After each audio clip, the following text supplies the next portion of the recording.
I don't get one, I just wait 15 seconds. Okay, council, if we're ready and everyone is seated. Slight change to the agenda. We moved the council goals and objectives to item D, so from item B.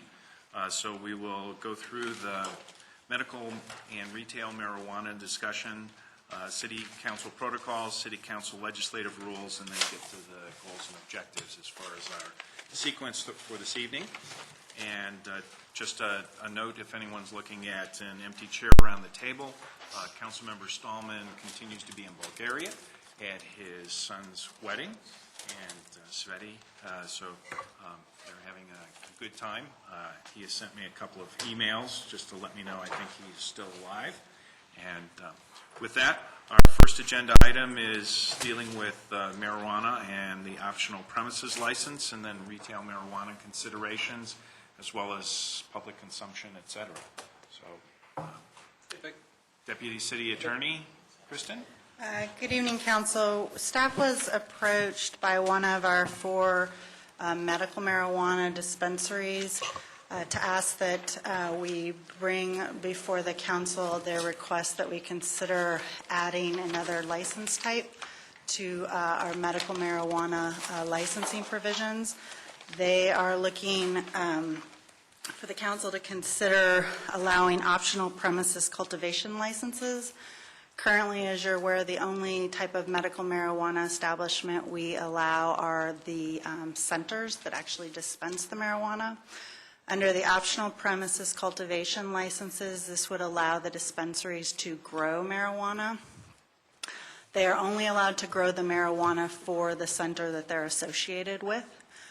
This dispensary, I think, wants to be able to expand the amount of marijuana they're able to grow, to be able to ensure the quality of the product that they want to be providing to their patients. So this request by the dispensary is only to consider the cultivation licenses. There's one other type of license, which is the marijuana infused product manufacturing license. We weren't asked to bring that before council, but if you would like more information on that, I'm happy to prepare that for a subsequent meeting. As I said before, this license would only be issued to those who are already holding a center license. You have to have that in order to get the premises license. So we would only be looking at 4 licenses.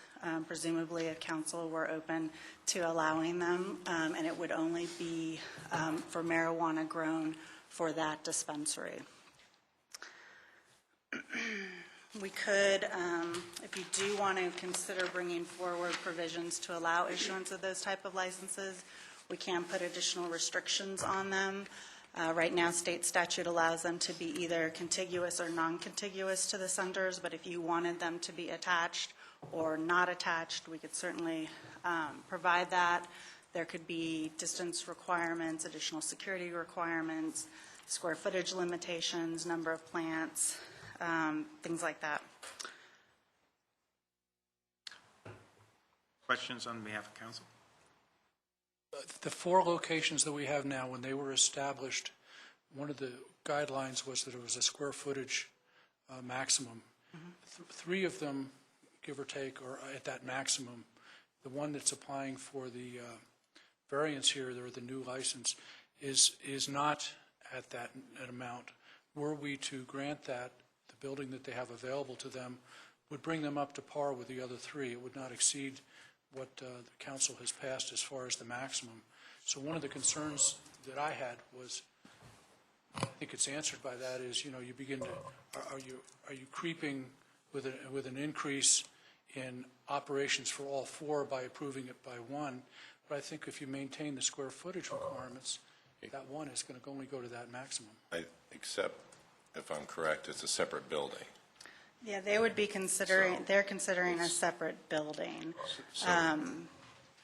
So we would be allowing, as the CRS allows, it can be non-contiguous buildings, but we still wouldn't exceed what we've said if you add the 2 up. Well, you could. I mean, that would be, you could have 2,000 for the center and then an additional 2,000 for the optional premise, or you could say that we'll allow this, but it still has a total 2,000. But that's what I'm saying, yeah. Right. And it happens, I believe, and I don't know the exact measurements, but what this one place is asking would keep them within the limits that we've established, even though it would be too. Are you saying without non-contiguous. adding a license? Without adding the ability to grow in that other building, but their space won't exceed what the other three are. That's my understanding. I don't know that that's factual. I think with that dispensary, the issue is that they don't meet the location requirements, and so they're grandfathered in as a non-conforming use, and so they can't expand their space unless we allow a different type of licensing. So that even if the space available the space next to them became available and they wanted to expand, and they still wouldn't be 2,000 square feet, that would be an expansion of that use in a location that's not allowed under our code because of distances, I think, to a park is the That's issue. correct, yeah, so you can't expand the level of nonconformity. And it's just one other issue is that the building that they're looking at expanding into shares frontage and parking lot space. It's vacant. It hasn't been occupied for a number of years. So I'm not sure, also as part of the consideration of this would be, are we allowing this use and then not giving the opportunity what might be even a better use of that commercial space along Littleton Boulevard? But I'm not seeing that it's happening in the area around it. And that building's, it's going to fall down on its own if somebody doesn't take it under their wing. Just a comment, I don't know. I guess one thing to consider is that that building is not contiguous. So if you were trying to address this particular dispensary and you were to not require that it be contiguous, then you couldn't necessarily assume that they were going to take the building you're thinking of, because if they don't have to be contiguous, they could locate somewhere else across the city and grow their marijuana there and transport it over to that dispensary. Okay, the contiguous, that's good. That part of the discussion, then contiguous would, unless we define something as a limiting factor, they might find a location anywhere. Right. One of the restrictions you could say is that maybe it doesn't necessarily have to be contiguous, but it has to be within 200 yards or a half-mile radius or something like that. In this case, it's within 100 feet, probably. Just following up on Bruce's question with regard to this location, is there something within a couple hundred feet or so that would be within a conforming location? I haven't looked at that, but I don't believe so. I mean, I think they're right next to the park, so we would have to look at different distance locations for these optional premises or grandfather in the optional premises with that. I mean, that would certainly be... I mean, keep in mind, these are all non-conforming, so none of them are in... One I'm is. sorry, yeah. And so that's why I think she came in and made the request for the additional license and then asked for the exception and modification of the distance requirements so she could come into it. So, because in any case, if you craft it, you're going to be essentially crafting an ordinance for this one business. Mm-hmm. So you just have to acknowledge that that's what it is, because if you do it, you got to think about the other three that are out there and whether or not what they want to do. And the goal was to grow. When she met with us, at least, it wasn't just to come up to the 2,000 square feet. It was to have the additional 2,000 square feet to grow, and maybe that's sufficient for now. We'll see where it goes, but we'd be manufacturing an ordinance if that's the policy direction of council for that. And one of the things we'd want to do, if that's what you desire, is to go back and look at the other locations and make sure there aren't unintended consequences of doing that, because just don't know what the answer to that would be. Mr. Mayor? Yes, Councilor Stein. I'm going to go the other way. Full disclosure, I received a call from this applicant sometime during the summer before I was officially on council, and we were on the phone for at least an hour. And I think I told her, from my perspective in real estate, what makes most sense to me, and I guess that would be what would be the way I would see this in any event, is what we're trying to do is to beautify, upgrade Main Street, create a streetscape. There have been innumerable studies that are either been done or in progress or will be with regard to, businesses and vibrancy and stuff like that. on Littleton Boulevard and Main Street, and I'm not really sure that a grow operation is really where we want to head with that. What I told her, and I personally believe would be the best thing, would be for her to not worry about contiguity or proximity, but quite the opposite. Find an old Quonset hut out in a backyard of some farmer somewhere, where he's got his tractor stored, and grow it out there, pay $12 a month in rent to the guy, which is much more cost effective for her, as I told her, and also eliminates a lot of the administrative challenges and risks of trying to get an ordinance passed essentially for one user. So I guess that's what I told her, and I still have the same opinion. Other questions from council? I just would add, this is slightly off topic, but to Councilmember Stein's comment, we had a meeting this morning with several different groups out of the Littleton Retreat. Littleton Beautification program is out there along with some historic preservation folks, and they're looking really at the railroad tracks to Broadway, along with the city as well, to look at what can we do to redevelop that area. So to your point, the desire is not to stay. There were several groups this morning that are all interested in beautification, redevelopment of that area. And so just, again, outside of this context, but as council's thinking about Littleton Boulevard, a desire to upgrade it. We were talking about different grant applications for new facade improvements for buildings, and whether it was historic preservation, public right-of-way improvements, suggestions that came up and all. So there are larger contexts relative to redevelopment along the corridor. Thank you.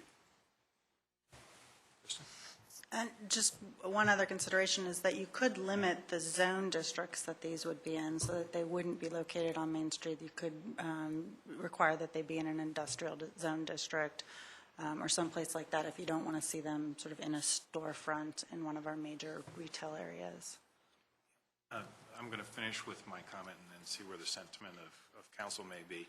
My recollection from our discussion when we did establish the 4 medical centers, medical marijuana centers, and that is that we did have a conscious discussion not to have a grow facility within the city, and so my leaning is not to move forward with that, but I wanted to open it and see if the sentiment of council is to not consider or to consider. Consider. No. I would like to consider it. No?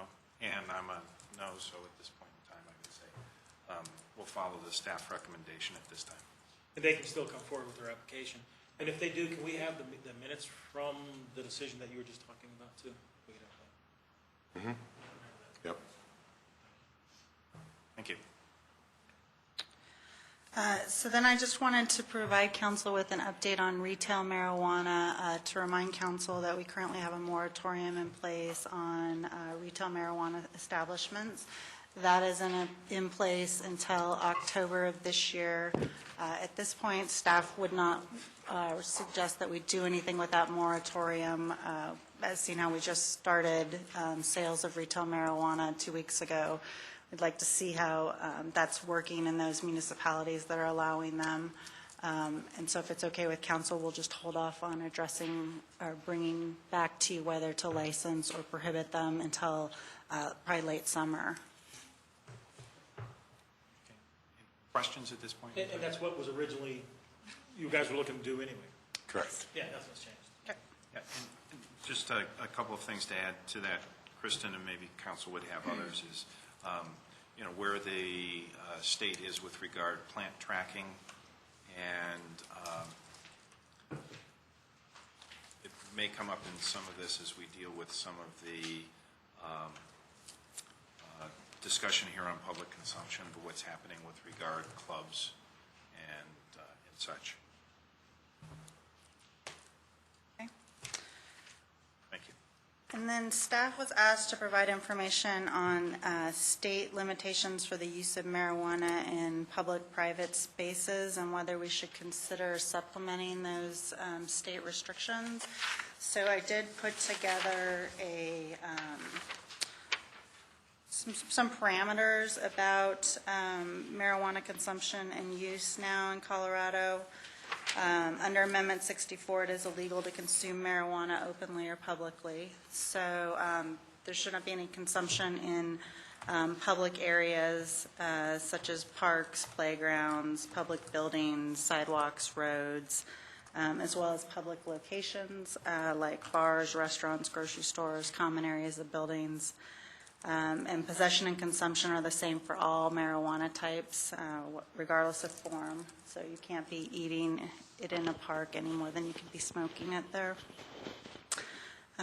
Additionally, the Colorado Clean Indoor Air Act, which deals with secondhand smoke in mostly indoor public areas, applies equally to tobacco smoke and marijuana smoke. You cannot consume marijuana at the retail store that you purchase it at. You can't consume it on federal property. It is still a federal offense. You can carry it in your automobile, but you cannot consume or use it in that vehicle. And then on private property, owners and lessors have the ability to restrict consumption and use on their property. So if a landlord tells a tenant they cannot use marijuana, then they have that ability. And then the issue with hotel rooms, again, that's up to the hotel owner whether they want to allow marijuana consumption or use, but again, it intersects with the Colorado Clean Indoor Air Act, and in that there's a restriction that only 25% of the rooms can be smoking and presumably include marijuana smoking. So areas that you've seen larger municipalities like Denver struggle with are those gray areas such as balconies, backyards, front porches, and where those aren't really public areas, but they can be visible to the public. And that would be one area where we potentially could regulate. At this point, staff would recommend that we sort of take a wait-and-see approach. I think there's a lot of advocacy groups out there that are looking for a good legal case, and I wouldn't want us to be that. I agree with you, but I would be very curious, sorry if I cut you off there, to hear sentiment of council about that. Okay. I have a question regarding the public areas, primarily parks and outdoor space. Do we have any plans or intentions to put up any kind of signage? I know Denver posted a lot of signs along the 16th Street Mall, and I'm wondering if, particularly in some of our larger parks, South Platte Park, that it might not be something, I don't know if we've talked to South Suburban about it. Yeah, I guess I would continue to take the same approach that we've discussed on all of this, which is a wait and see, rather than adding more signage.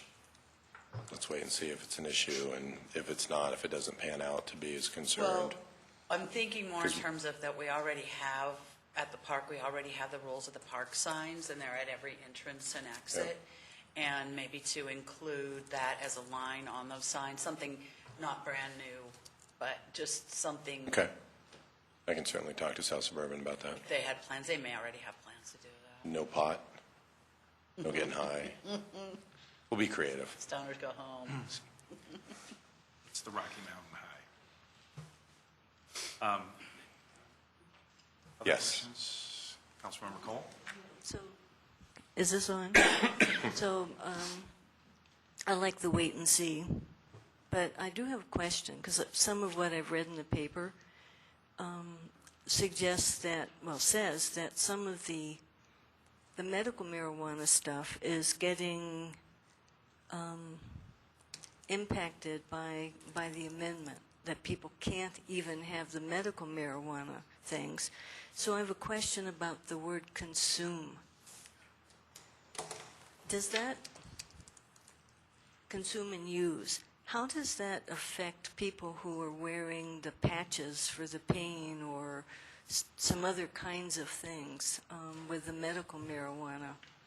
I guess that is not really openly. If you're wearing a patch, it's not obvious that you're openly ingesting marijuana. I don't know, I've never seen one, but I'm assuming it doesn't have like a marijuana leaf on it or something like that, so I'm not sure it would fall in that openly consuming it.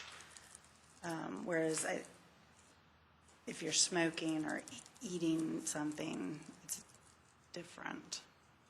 I guess I'm wondering in part if a police person in some way stops or has to deal with someone and they have that, is that going to get them in trouble?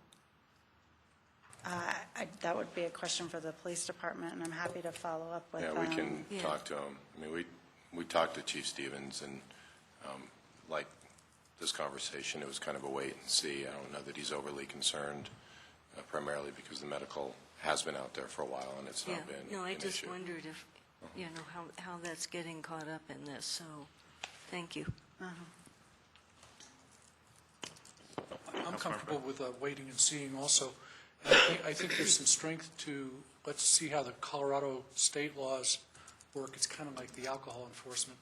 Most of them are at the state level and are, followed then uniformly throughout the state. When you start to get into your own specifics, I think you set yourself up for court cases that you would have to go through, and I think it just creates some confusion. It is part of the problem of this whole thing. I think it's a mess, and it's going to sort itself out, and I'm very content with waiting. The one gray area that we're going to end up dealing with, I think, though, is that the odor of smoke and that issue, and it's going to find its way around apartments from one property to another, or condominiums from one property to another, and we just need to be aware from a training point of view how we're going to enforce that, but I don't think we want to pass something local. Comments? Kristen, just a couple of things. As you're talking about private property, you didn't specifically identify like owner-occupied attached housing or HOAs, condos, or rental facilities like an apartment building. You talked about businesses, whether tenants or owners, but not necessarily residential facilities, and whether the property owners or the homeowners association can have some guidance on that. And to the extent that we may be able to provide that, I would suggest we possibly take that direction. And then the other is with regard a facility that would be closed to have a private event, whether that's considered then private space. I think if it's not open to the public, it would be then a private space, and it would be up to the owner of that property whether they want to allow that or not. With regard to residential housing, if your landlord allows it, then you can do it in that space. And if the owner or landlord doesn't, then you can't. With HOA property, I think a lot of that is going to be public area that we're talking about, and so it probably wouldn't fall within those restrictions. But if you're talking about a private clubhouse, then I think it would be up to the HOA. If it's HOA property, to decide whether they are going to allow that or not. But I think a lot of it is a public area. But I'm sure that'll be an area of the law that gets tested here pretty soon. Things to pay attention to. Other comments, Kristen? Questions? Just one question. McClellan, or rather Waterton Canyon, and the Corps of Engineers coming up to the trailhead that's down on C-470 coming into Littleton, is that a federal jurisdiction? And if so, would that be a federal property with a concurrent jurisdiction for law enforcement that we might end up having federal police enforcing down in that space? And I'm talking where the Corps of Engineers has some, apparently the feds have the ability to do something down in there, and whether it's Fish and Wildlife, if it's how it's related with the Corps of Engineers, it'd be worth checking, just because if it is federal, we probably ought to sign it. Just, it's just an issue. Where's the property? We're down at the trailhead on C-470 and the canal and the river. There's where that diamond is. That's partly in a different county than Littleton, and there may be a concurrent federal jurisdiction because of something to do with enforcing federal laws down there. It was mentioned, I think, in the environmental impact statement from doing the stuff along the river. I looked at it and I said, I had no idea federal We'll take a look jurisdiction at was it. down I'm there. guessing they're not going to be enforcing I don't in think that they are either, area, but we can take a look. We need to know.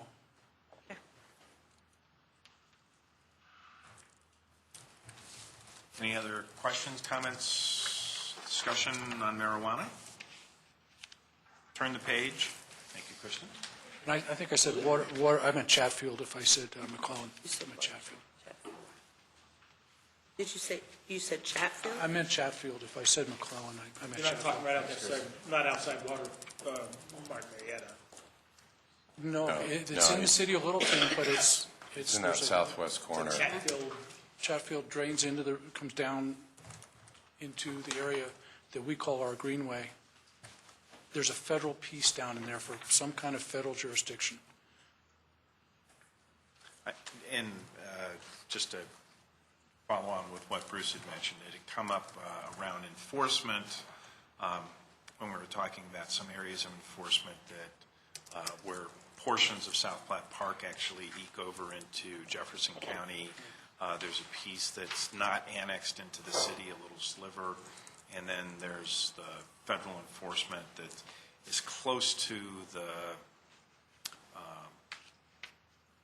what I'll call the entryway into the south end of the park that's off of Platte Canyon, and it goes by that. And I recall some of that discussion, which is it's outside of city jurisdiction unless we get to an intergovernmental agreement on enforcement there. Thank you. Okay. Turning the page and taking a look at the protocol and standards of conduct, this is what we tabled from our December workshop in dealing with this and the legislative rules, and then the follow-on to the goals and objectives, and that will be the rest of our evening. With regard to protocol and standards of conduct, item 1 deals with the purpose of the document, which is basically to say, hey, together we want to make sure that we have some high standards of behavior, both on an ethical basis and personal and respect basis in this. And you'll see, as it follows on through the document, personal expectations, which are in section Roman numeral 9 on this. I'll open the floor and say what comments or thoughts do folks have, either with regard to the purpose or the concluding element that talks about our own personal expectations first, and then we can get into the individual items. So just for clarification on the purpose, in the next to the last line, city's officers, that means city council? I took it to mean city council. Yeah, and I just assume we say city council because everybody knows that. I mean, if that's just a friendly suggestion. And then after that, we would put and board and commission. But I have some other edits, and I'll give those separately after, we don't have to deal with those. The reason why I think it says city officers, because it also includes some behavior on the part of staff beyond the council.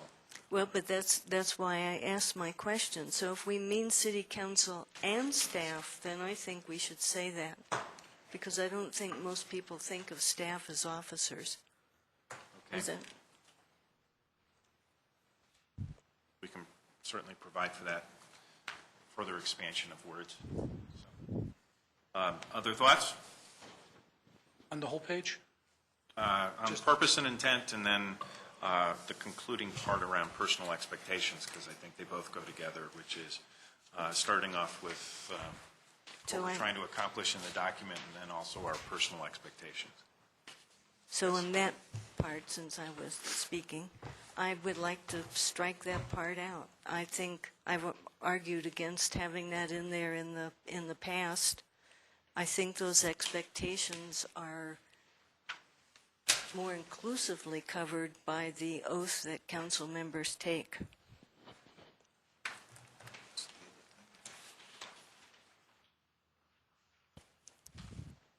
Comments, thoughts, debate?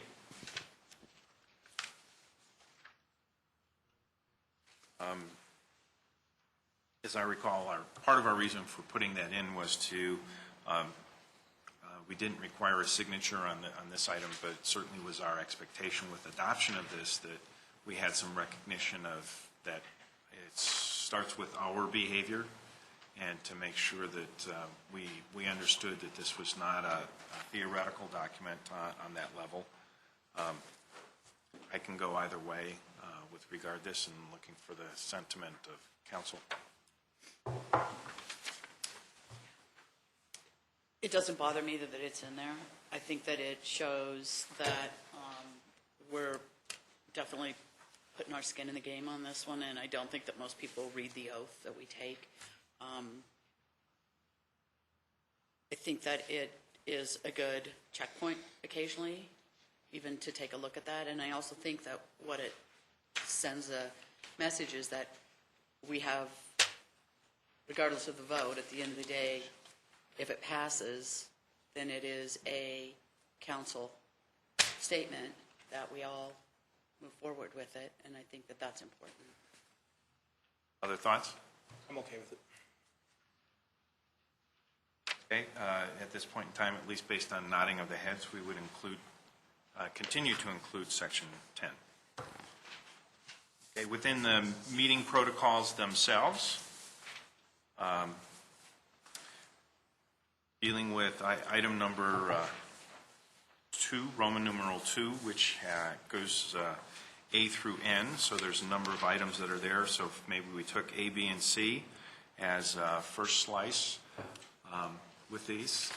Comments, thoughts, questions on any of those? Councilmember Cole? In A, about 6 lines down, any written comments will be accepted by City Council, but must include name and address of the sender. And when we get the emails that we submit as part of the public record, I don't think we've been requiring having the address in there, maybe because we've got an email address. So I'm wondering how, if at all, we might want to change that. I would like to know where folks live, so I'd like to include that as my first thought. So that would mean then, though, we, or if they go to the city clerk or to someone on staff, would have to email back and say, please resend this with your address. Is that? And that actually has been what I've done, asking them to forward it to the city clerk with their name and address. Well, I usually just forward it because it comes. I mean, if they come to me, then I forward. So. I mean, it's nothing more than we would require if folks came and provided public comment. Well, actually, we allow people to say they live in a particular district. We do not require them to say their address for one reason that a citizen has pointed out. She doesn't want somebody to go robbing her house while she's standing up there talking to us. So we haven't. I mean, if they're recognized by council as a member of that district, I think that's fine. Okay. Well, I just want us to be consistent with what we're doing. We've also asked that if it needs to be done, that person then can share their address with the city clerk. Right. That's part of why we also have those cards for people to fill out. So we do have that. It's not about finding out where they live. It's about understanding that they're part of the area that we represent.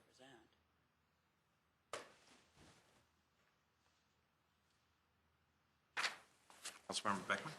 Just a question, probably for the clerk. The second part of that paragraph talks about things that come in late. Are you doing the same thing for any of the other boards and commissions when they're having a hearing, particularly like planning? Yes. Okay. I make sure that Jan has everything. As soon as I get it, I forward it to Jan, and we've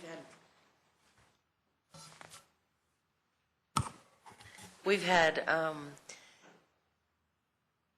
many opportunities to receive late submissions, and I get them to Jan as soon as possible, and she provides them to the planning board that night.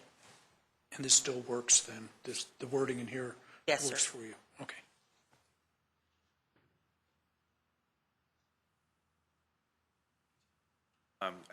One of the items that I'd just like to underline, and some, as I've read through protocols for other councils, in item B, it talks about disrespectful behavior will not be tolerated. And we don't talk about some of the consequences of that, and I'm okay leaving it loose at this point in time, but just to let folks know that at times disrespectful behavior can be treated with a temporary censure, whether it's particularly where it might come from the public, where it's a 30-day, someone can't come back if they behave inappropriately. But it can be used, this whole thing is also a guide, not just for our behavior in this, but also the public's behavior during meetings and an expectation on that side. We've included it within our pamphlet on presentations to the council and how does that go. But I did want to highlight that we've not talked about specific consequences for that. And, we've done pretty well. Councilmember Stein. I agree and disagree. There's actually 3 places in the documents that we'll be reviewing tonight that refers to that here. Below on our page 20 in Roman numeral number 9, section D, and above on our page 12 under the legislative rules discussion, Roman numeral 3, numeral C, as in cat. And so there's 3 different places where it basically says that you, as the mayor, are expect to maintain decorum. It says preserve decorum. It says a lot of stuff, but it doesn't really say what if. And I don't mean to be dramatic, but it strikes me a little bit like saying, well, you're not allowed to rob a bank, but if you do, then what if? And so I think that I would certainly expect that if I just wigged out at a council meeting one night, that I would expect to be asked to leave. And I think that we should set some fair expectations for all of our attendees, both applicants and residents and people that may be speaking, so that we'll all know what to expect.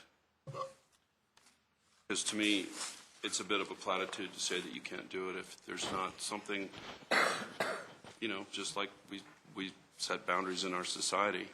So I would be in favor of, in those 3 places that I mentioned, and we can touch on those again. I would be in favor of spelling that out in some fashion. Question on the next steps for that. Are you comfortable? And then I'll ask for the broader group. With someone being asked to leave the premise? Of course. Myself included. Let's hope we don't need to do that. I think it's planning for the worst case scenario. I think where I support this is that if a situation should occur where that's necessary, and it could be a council member, it could be a staff member, it could be a member of the audience, regardless of who it is. There's disruption in the meeting in order to get the meeting back under control that needs to be dealt with. You need to have something that says what you can do, because if you do something that night and there's nothing saying what you can and can't do, I think that could create a situation. It could be worded and phrased. It could be, A, B, C. These are the things that could happen. Guidelines. But I think that you should have something more than just, we'll do something. Where else do we spell something out? Is Jerry? I think maybe give an example of disrespectful behavior, because that can be open to all kinds of interpretations. What disrespectful behavior is I think interrupting the meeting, something very brief, Kristen or somebody could come up with something that would just say what disrespectful, but not limited to something what Debbie was just saying, could end up happening, being asked to leave or escorted out, or more. Right. If we go beyond disrespectful and to disruptive, because you can have disrespectful that isn't disruptive and maybe is just a second worth or something, but the disruptive part is where then the person may be asked to leave. Right. And I agree, because the reason I'd highlighted that as well, because I was thinking of freedom of speech. And I think if we just put in there a guideline that this is what we don't allow at our meetings, that, well, we do have to stay with this freedom of speech thing. We do have to run a meeting in a way that works for everybody. So I think having some consequences in there as well is, or at least the guidelines, as you just said, on what we are allowed to do. And it should not be a surprise to anybody. And it's probably pretty standard in meetings. There's got to be other. Yeah, we would not be inventing this Right. language. We've got some examples that the mayor spoke of. And it is worst case scenario. I mean, we've had a couple disruptions here recently. But, Well, and I'm thinking also with boards and commissions and giving them some guidance and some allowances that we've seen. Okay. If we allow staff to take a shot at drafts from samples that exist, and then we can take a look at this in final form. Okay. What I have is page 2, which starts with items D. Let's go D through H and see if folks have any comments there. On D, Yes, Councilmember Cole? the end of the sentence, so as not to detract from another speaker, I think it'd be clearer if we said from the speaker who has the floor. It's just an official status to have the floor, so we don't want people distracting from whoever you've given the floor to. Other items? Beckman? Item E, and the comment that I'm going to make might apply somewhere else in here, and I think it may apply in the goals. I want to try to have a policy that gets to this issue that we're asking several times to get a more complete evaluation of an issue, both pros and cons or alternatives. And we've talked with the city manager about it a bit, but we've never really said it anywhere. And what I'm looking for, and where it fits the E somewhat and some other places, is the comment of a full and spirited discussion that includes alternatives and dissension and those kinds of, we respect the dissension, et cetera. Well, I think we ought to respect the counterpoints of view also in just a way of doing business. I would be looking that staff communications would reflect an analysis of policy. They would have alternatives and evaluation of pros and cons, and that would be a part of the discussion that's mentioned in E. And if we were not comfortable with it being necessarily E, it could be a separate line. But we did discuss this as a council in evaluating some of our own processes at a previous point, and I just think it should be in policy. I'm fine with including something like at least alternatives for council action, that those be included. So if we can adopt or not adopt or refer or remand, that those alternatives be outlined.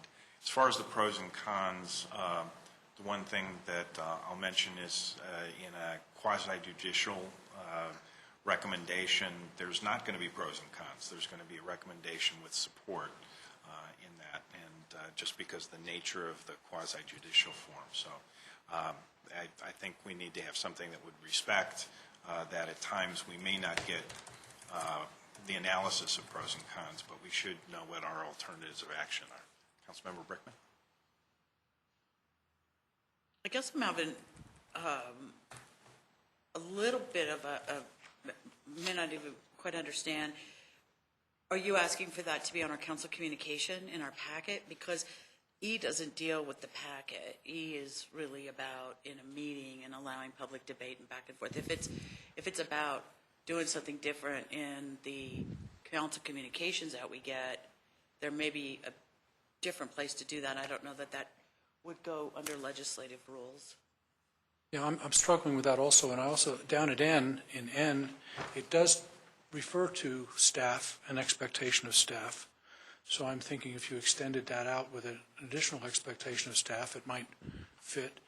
However, if we did it in the goals and objectives as a objective, then it's pretty clear that it's council's goals for staff to follow. So again, I'm not sure where this fits best, but I think we need to have a policy that reflects that as our desire. And maybe people are not fully in agreement with me, but that's what I'm proposing.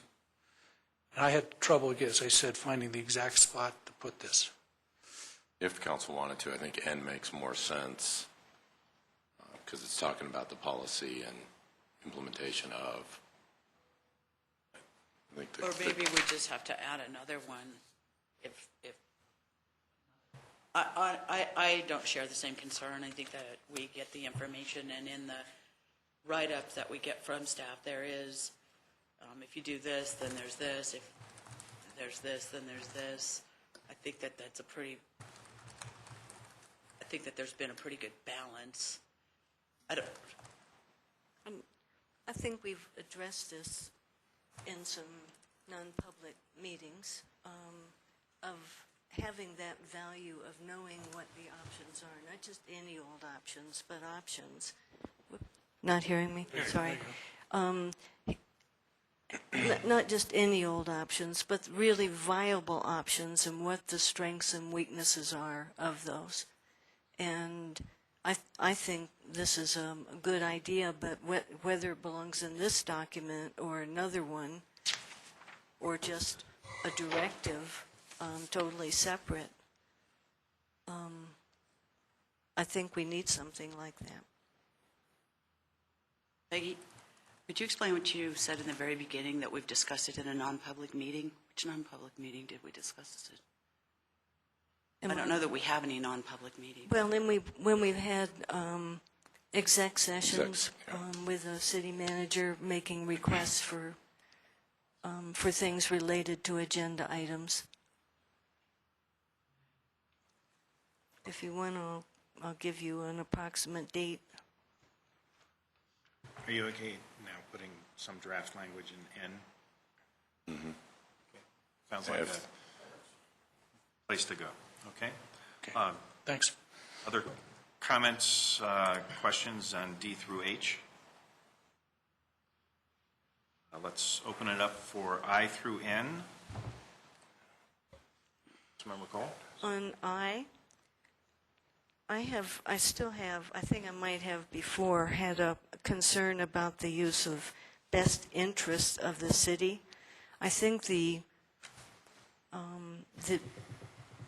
charter and the charter would be directing us at the health, safety, and welfare of the city and citizens. So that seems to me a focus there. I think they wind up getting to the same place, but I would like to have that kind of focus on it, the health, safety, and welfare of the city, etc.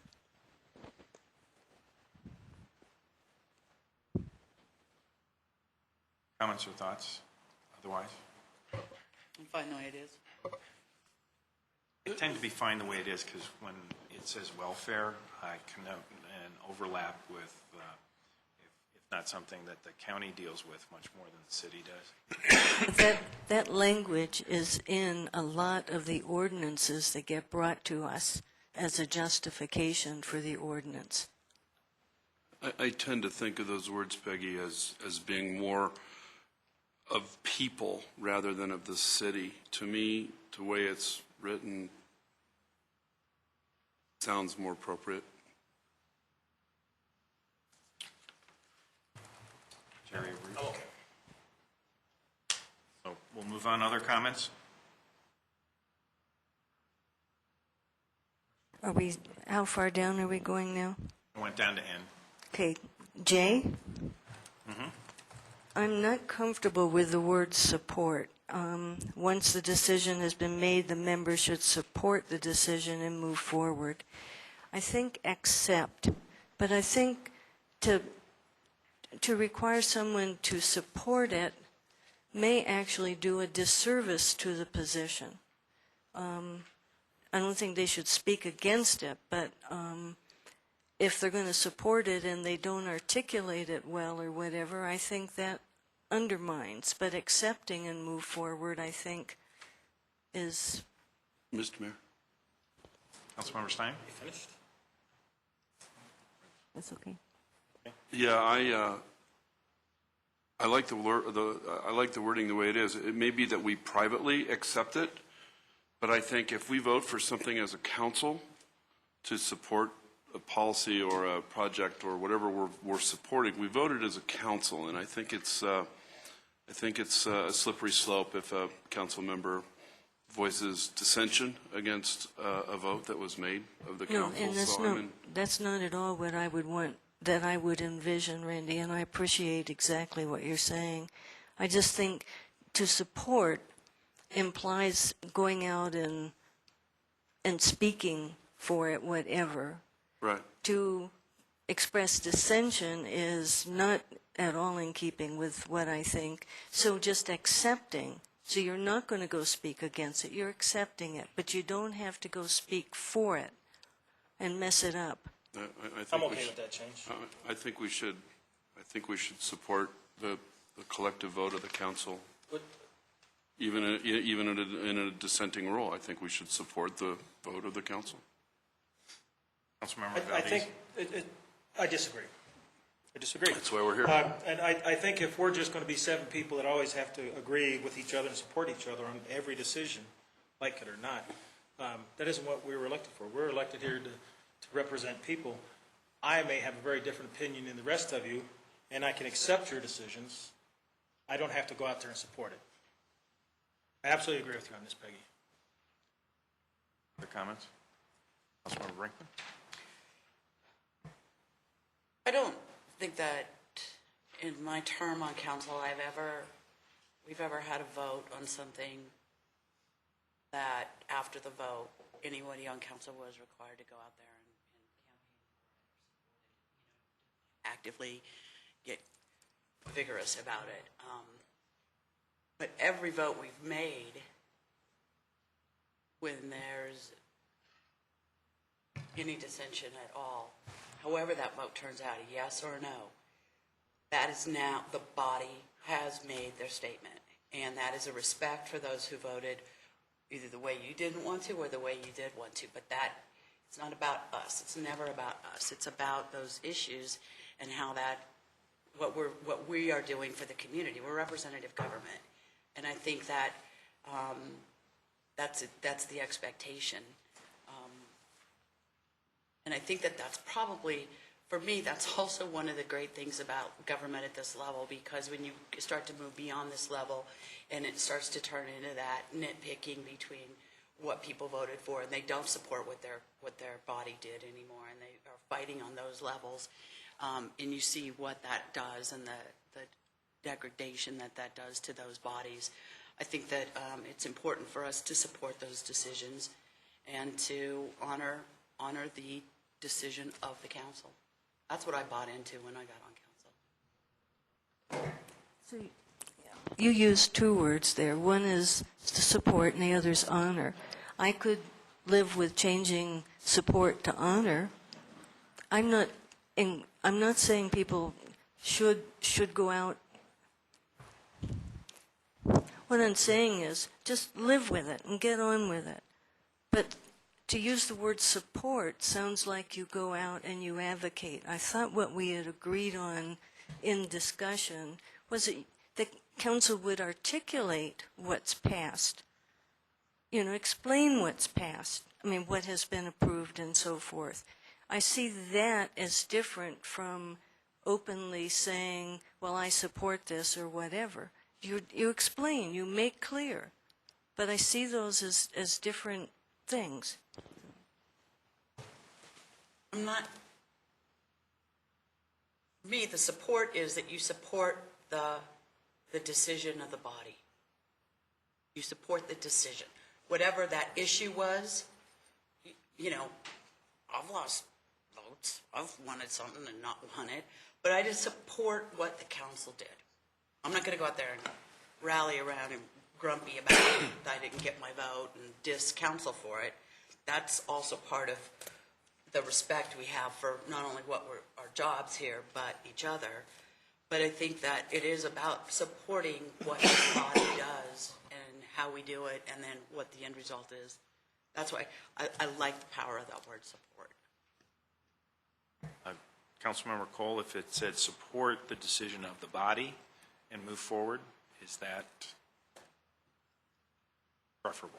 Well, I just see that as different, and what Debbie just said is what I think we do and what I would say when I'm saying accept. But, you know, I won't go to the death on this.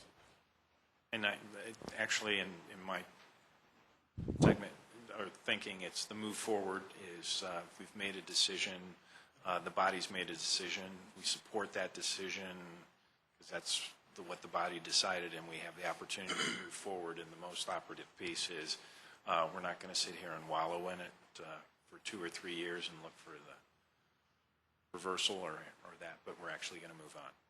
And I have seen that happen within the city. We have had board members come to the city council who were the dissenters on their boards and come to a city council meeting and talk about how it was a ridiculous decision that the majority had made. Peggy, I think the honor was one of the words that you had thrown out there. And I think that would be even better than, I think that would be best. I think that was Debbie's word, and I said that felt okay to me, so. Well, I didn't use that word as a replacement for support, so. Just be clear. For Jerry and Peggy, question, would support the decision of the body and move forward be more acceptable than, I know it's in lieu of the honor or accept, but That would do it. Okay. Does that work for you, Peggy? Well, that's okay. I don't think it adds anything, but That would be a good one. Okay. it's okay. With that, other comments or thoughts?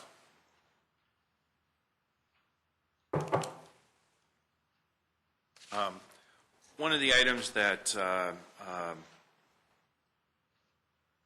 I'd just like to say is non-substantive changes of items on the agenda to staff outside of the public meeting, so that we don't rehash those non-substantive items necessarily from the dais, is to probably leave those comments behind. That's my editorial on this, if that's okay. You going back to G?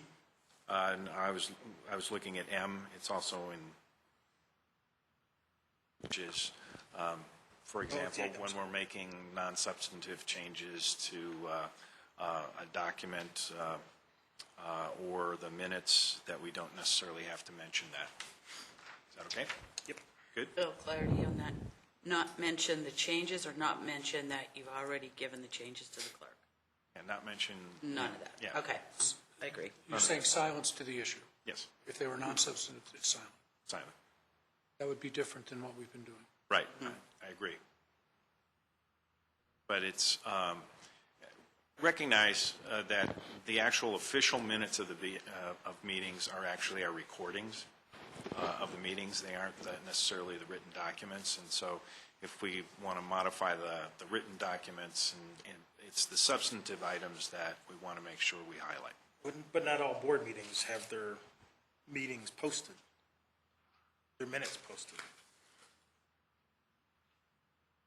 And again, I'm thinking of the Charter Committee. They still don't have their minutes posted. That's a committee. This is talking about boards and commissions, and we flow through to that. Okay. We We were told that they were posted, by the way, Michael, and they have not been posted yet. But that's what I was told last week. Okay. Other comments? Councilmember Councilmember Beckman? Again, this is another one that I'm not sure where it fits, but it could easily be O in this group.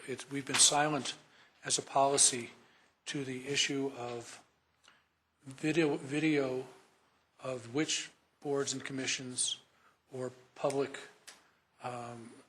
citizen groups or public activities. And I'm wondering if this is the place where we would make a statement about what our intent is to video which meetings, all meetings, some meetings, meetings that rise to a certain level. And, I've got a couple ideas, but I just think there's a need for us to establish a policy. Okay, on the floor, I'd almost like to see some staff work in preparation of that discussion, and can we table that to a future?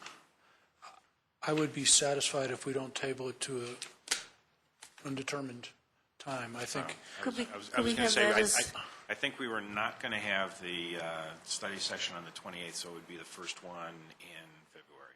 Is it possible to have a general discussion item at a regular meeting? So that we'd have this a little more timely? Next week? It would be, so one of the things we did talk about from staff was the quasi-judicial meetings being all videoed and put on because it's action. There's legal consequences from that, and so some of the more minor building appeals, I don't think we currently televise, so we can certainly do that. I think to hear from the council on the intent of what you desire relative to the other committees would be helpful. There's been a lot of discussion around the Charter Review Committee, but but you've got your library, museum boards, which are kind of off on their own and they're at remote locations, and so it'd be helpful to at least get some general intent from the council on where is the thought on the parameters so we can come back and respond, and we can do it quickly, certainly. We can do it at the next study session about what the implications are, because it's really your directive. If you want to televise every meeting, to the extent that we can actually find somebody to set up the cameras and do it, we can do it. But for what purpose? What's the intent? We have minutes. They may or may not be posted at the current time. You've got working groups that are in there. What do you want to do? We had an open space task force a couple years ago. What do you want to do on those? So I think it would be helpful if you guys had some general discussion and let us know what those are. A lot of these meetings, I mean, the Charter Review, again, has gotten probably the bulk of the press right now, but there are a lot of meetings that are not generally public, like I think the Open Space Task Force was not. Those are not public meetings and public discussions. CRC is. Do you want to do that? What do you want to do on the standing boards and commissions? They're not taking, they're making recommendations. They have some purview within the ordinances that you've given them, but anyway, so, because otherwise we'll be shooting in the dark.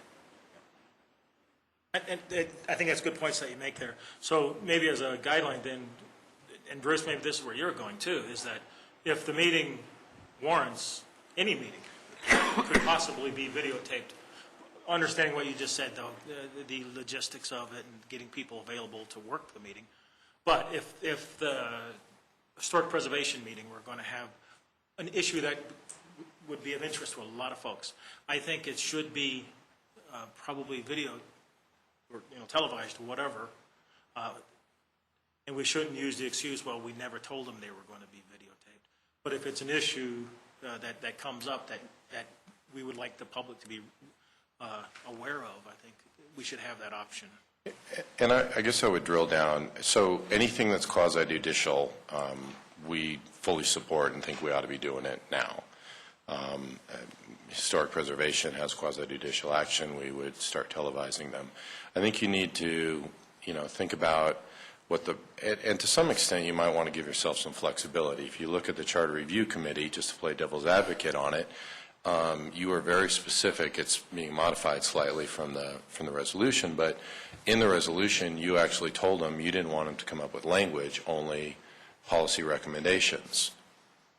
You know, how much cost, just because people are asking that you televise it, do you really want to televise it when what they're giving you is, and there are minutes, we can get them to you, but ultimately they are making recommendations to you, and they're saying, for example, I can't think of one off the top of my head, but there's some areas where they're saying council should take this up for consideration.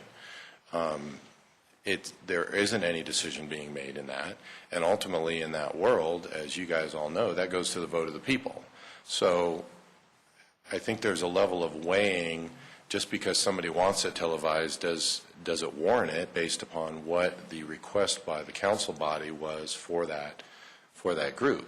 If there was something that was, you know, had you told them you want them to craft specific language, maybe you would want that televised. And there are some things that are, we were over Christmas, so we got red and green colors going right now, but there's some things that are very specific. You should remove this because it's outdated, because taper supersedes it, that kind of thing. But everything is coming to you as a recommendation. They're not a decision-making authority, which the quasi-judicials in a lot of sense are those, which again is why we're recommending that any of those be televised. So it's just thinking about what's the purpose of it, what are you trying to accomplish from it, what is the council looking for from that, not necessarily well anyway. But I think you just need to think about that. And it's going to be broad because you created the CRC to give you recommendations. You might create another committee to do something, and does that automatically mean you want to televise it or not televise it? I think you've got to look at it on a case-by-case. Or I'm sorry, and be more specific then, if you do want to televise that the meetings will be X, Y, and Z at this location. All the requirements. Yeah, correct. Yeah, the specificity of the time and the location might tie right into this discussion because it may be a facilities or logistics issue. And the other, absolutely, I think you're hitting the spectrum of it. You know, if it's quasi-judicial, that may be always, you know. But if we create a committee, part of our decision process in creating the committee is to decide whether it rises to that level, and we make the decision as a council. And sometimes it may, and sometimes it may not. Just for sake of discussion, I remember when the library committee, which normally would not rise to that level, dealt with the fees and the fines issue about 4 or 5 years ago, and you know, they ended up doing it in council so that it was public, you know, and that was a decision, appropriate decision. So, and so maybe if you're looking for something, Councilmember Beckman, in here, there's an acknowledgement that if it is quasi-judicial, we could go ahead and write that in there. And I've got, so far I wrote the City Council desires to have all quasi-judicial meetings, and that if in other creation of other committees will be an acknowledgement of whether it should be televised or not. So at least you've identified a protocol that says it's going to be part of the conversation when and if that comes up in the future. Just as a suggestion. Sorry. So just to clarify, based on what you just summarized, the other piece, as you said earlier, but not in this piece, is when does it meet and so forth. Several of us just assumed the Charter Review Committee would meet in the evening. And you know, whether that was a silly assumption, you know, some of us did. The fact that it doesn't meet in the evening means that a lot of people who might be interested in attending those can't attend, which is where some of the push is coming for sure from people who would like us to have it televised. And then because we hadn't considered whether or not it would be televised, then after the fact that becomes an issue. So a whole list of the kinds of things, if you can put them in what you're crafting, that we should be looking at when we appoint whatever it is we appoint. And there's pros and cons to anything. I mean, remember, these are citizens that you guys appointed, and that group chose the time and the day of the meeting of what worked best for the people who you asked around the table. If you had said, for example, it's got to be at night and it's got to be in this room, you would potentially have other people who say, That's hey, what- I'm not willing right, that's to what I'm saying participate. is, right, but So because we didn't. It's trade-offs, right? Right, but we ought to have that identified up front if we think it's important to have it at night, even if that means some people we'd like to be on it can't be on it. Yep. It's just the upfront constraints. Correct. Which I think for each particular committee, again, comes back to what does the council want? How much restrictions do you want to put on it? How much do you want to let the citizens you're appointing manage it, create up their own bylaws and et cetera for it? So, and it's a case by case. So two things I'm hearing on this. One is including that quasi-judicial will be televised is fine.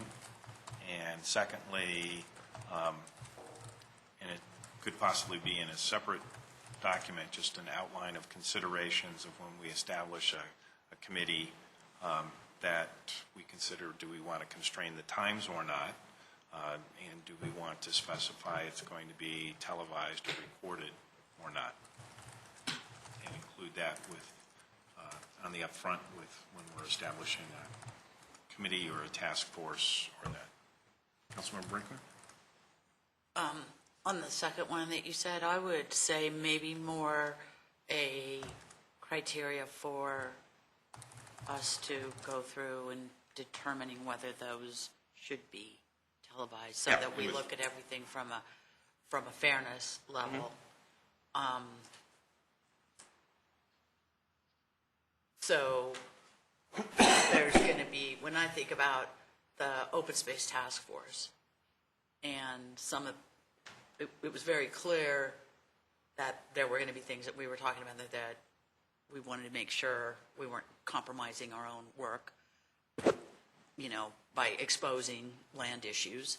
Right. So I think determining a criteria for us to determine that would be better than to come up with reasons why we would do it. I understand. I mean, Okay. I wasn't looking for it directing one side or another, just a guideline that says, here's some things and we should Does it establish meet that. these? Right. Because in that instance, and unlike Councilmember Cole, when we set up the Charter Review Committee, I didn't necessarily assume, I thought the group would set their own time to be most convenient. I echo what you said, and I totally agree. I would just point out, I think that the more constraints that we place on these committees, such as council dictating what time, and you have to be, submit to being videoed, I think we are going to be eliminating some of our best and brightest from maybe volunteering. I think that's a concern that I would have. I think that weighs in on the criteria. That's why with the Charter Review Committee leaving it open, I thought it was a good thing at that point in time as to when they... You're asking people to volunteer. Right. And I very personally, I thank very much the volunteers that we have, and I'm sure everyone has that sentiment, because if the council had to do it all, it wouldn't get done. We do on the boards and commissions, as part of the interview process in the introduction, say, although it is not currently videoed, it might be in the future, or it is currently videoed. So we try to give that, that kind of information to the applicant. I think that's helpful. Then, Councilmember Stein? New topic when you're done with that one. Okay. On L, first, there are a couple of places in here that we use the word mayor, and a couple of places we use the word president, and I would like them to be consistent whichever way we want to go. Really? Okay. Thought we cleaned that up, but okay. Got it. Anything else? And Item N? I have another amalgam, sorry. So it would be N here. It's actually a topic that kind of loops into three different, the way it's spelled out. N here, then Roman numeral B as in boy, Roman numeral 5B as in boy, and Roman numeral 5E as in Ellen below. And the concept I wanted to bring up is we have an unusual situation that we have a city attorney who's not an employee of the city and bills us hourly. And each of these three sections that I just spelled out sort of loosely talks about how council is going to either sort of let staff do their thing or refer things to the city manager or whatever. But I think that as long as we have our current situation where we are in danger of perhaps unintentionally spending the taxpayers' money, when we can maybe go to the city manager, or maybe we can go to our in-house attorney, perhaps that might be a better default, is what I'm saying. Am I making any sense? I'm absolutely with you on the city manager side of it, because our flow through to city staff is through the city manager. And Right. it's actually up to the city manager to kind of set that protocol for contact with city staff that's not the city manager. Did I say that okay? Yes. So, but what I'm saying so under, And then the item with regard, city attorney contact, this is specific to our current situation, so I don't know whether it elevates to the protocols or not, but the guidance I'd like to have us all follow is if we have the question to work through Kristen as our first, because she's I agree. On salary, and so there's no internal, and if it's going to be up to Kristen, and I think this would be the same conversation I've had with Ken, which is Kristen will refer it up if need be, or if there's a question that goes to the city manager that actually needs the city attorney's office to respond, it ends up being the city manager's choice, recognizing budget issues are going to be some of those things so that we can be responsible on that front. Yes, Councilmember Beckman? I almost agree with you, but I know there are some instances where there should be an appropriate level of separation between the city manager's area of responsibility and the city attorney as representing council's area of responsibility, and it's just going to be up to us to recognize I said our inquiries to the city attorney's office would flow through Kristen. But she works for the city manager, so there's some cases, well, she's salaried. She's salaried, but I not, don't- but the, yeah, Works for the city attorney who works for yeah, us. she works for the city attorney. I just think we need to know that sometimes it needs to go directly to the head of the class. We created just an odd circumstance where you have an employee of the city working in the facility and you have somebody else who's not. And it's just, we need to sometimes understand there may be a separation.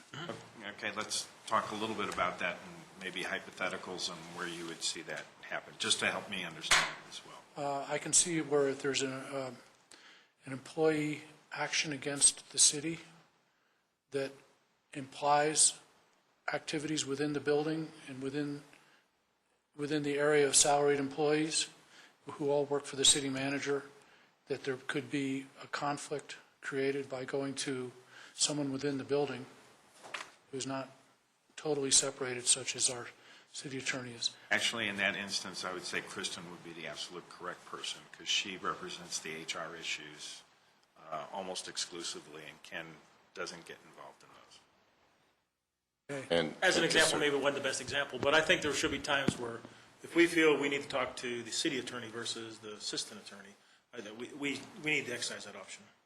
Yeah, and We also need to be aware of the cost. not only, or should we be, when I sent him a question on something a couple of months ago, he said, this is a potentially very expensive issue to research. We would want to see if the rest of the council wants to do this. And I thought about it more and decided he didn't need to do that. But he's the one that reminded me of that. And I thought that was totally appropriate and good. Normally I'd contact Kristen on stuff, but this was something a little weird. And so, he's quite aware he's not going to be wanting to spend money if he doesn't have at least a majority of council telling him to, extra money. I think what, in general, and I would say that, I mean, they've always been in-house up until now. It's not, Sursa handles the vast majority of this anyway. That I think it's less about the conflict, and it really is about, I mean, there's two things. One is keeping the cost down, and the other is we have asked that the council and staff, this is not about the council, works through Kristen primarily. So that she can coordinate, because she is here full-time. Ken is averaging 10 hours a week. And in order to just have that funnel running through Kristen makes sense. It's been working very well. We've had more disconnects when somebody's gone directly to Ken, because Kristen probably knows about the vast majority of it. And then we've had a few times when we've had duplication of work because of that, because Ken's not on site. Kristen and Ken obviously talk on a regular basis. I think when, what I think of an example is if you're in a council meeting and it's Ken sitting there, you may have a follow-up question. That's where primarily Ken would get asked to do something, and then it's his responsibility to follow through and hopefully pass that to Kristen so that we're not on the hourly basis, and also so it's kept in-house to the extent that we can. Also, I think that Councilman Beckman and Councilman Valdez may have actually said it. At the end of the day, you guys reserve the right to contact Ken directly. He's your capital CA, capital, city attorney. We're just asking in terms of priority. Most of the questions that have come forward really could have gone, that went to Ken directly, could have gone to Kristen, and potentially saved us at the $200 an hour. So. It's not about limiting it, it's about being cognizant and not going if you've got a basic question. So to the extent that Councilmember Stein wants some language in here, we can certainly try to, let's work through the Deputy City Attorney to the extent possible, and, in extenuating circumstances, you guys can ask your attorney. But I don't think it's about conflict with the manager, it's about just being cognizant of Kristen trying to, cost and managing the workload. And it is an awkward thing. I think both Ken and Kristen and I, we all think that the system's working well. It's not ideal. I think we'd flip it in a perfect world, but that's not what we're operating with. So but it's running real smooth, and we're happy with both Ken's performance as well as Kristen's in terms of legal support for the staff. This isn't our first. Bruce Berkowitz was contract, wasn't he? Yeah. Yeah. Was he? For many years. For many years, he was a contract. He wasn't. He was, yeah. So. Pretty sure he was. It's Yeah, not he was. this council's experience. Yeah, Well, and it was. we're saying this is unusual. It was a little different. Well, it was- setup, It was too. for over 20 years. It was full time though. It was not. Yeah. It was not like we have now. We essentially well, have two now full time. it's definitely part-time, Yeah. whereas he was sort of part-time. He did work outside of the city. He did. Even though it was full-time. Yes. Yeah. It would be different if. I mean, having the body here is very different than having the body remote 10 hours a week. Mm-hmm. So that's my point. Other comments through N? We changing any language or just the conversation to clarify? I'd like Was to. that good? I agree with both of what both of you said, which is to have Kristen, the current. I mean, this document's a living document, right? So if it changes, then we change it again. But currently, I think Kristen should be our point of contact. And then, I mean, she's experienced. If it's beyond her, she can boot it up to Ken. That's how I would see it. So we could modify D just to say legal questions should be initiated through the Deputy City Attorney whenever possible, As appropriate. as appropriate, to give you guys some flexibility. Yeah, I want the flexibility, Okay. because I don't want to conflict with charter, really, in a way.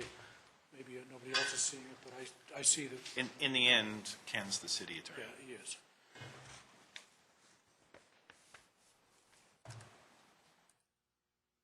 Finished through N.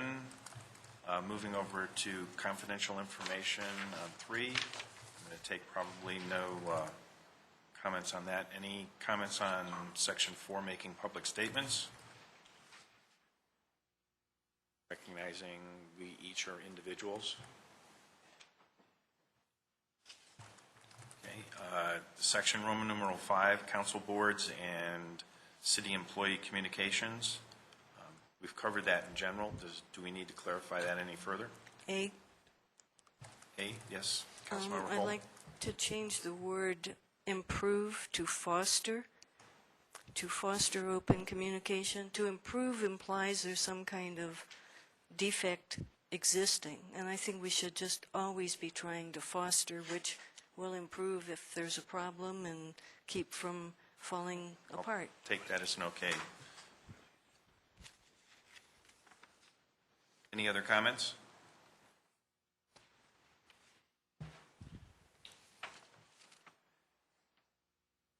On D in that section, Yes.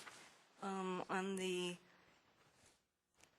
next to the last line, which says, which may affect the individual council board members, I think it's more appropriate to say which relate to an issue that might come before council or board. Because it isn't really whether it affects a member, it's whether it's going to be something that the members are going to have to consider. Does that?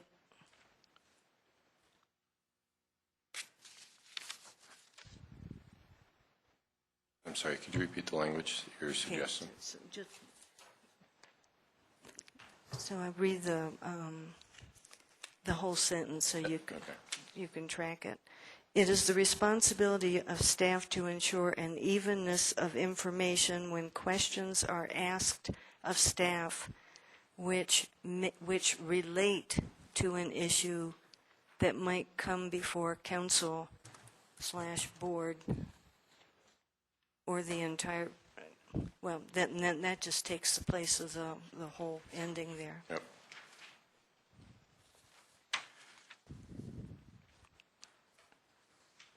Comments? If you're going to use the word which, you have to have a comma, otherwise it needs to be a that. Well, wait a minute. Got it. Okay. Yeah. Any other comments in that section through F? It would be consistent. Roman numeral 6, involvement in administrative functions. Oh, wait. Oh, Sorry. backstepping. Sorry.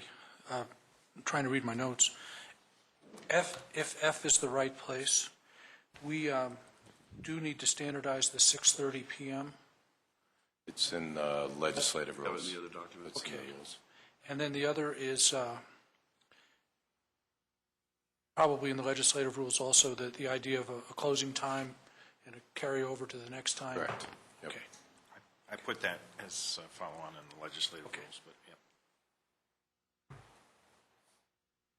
Okay, now moving to section 6, involvement in administrative functions. Comments or thoughts? And so I have a question on B. We're expecting people to get staff to provide information when something is scheduled. Do we not also expect that if it's expected to be scheduled? Because sometimes we have a good lead time, but something hasn't been scheduled yet, but we know it's coming. Is that too subtle a thing? I say if we know it's coming, it's scheduled.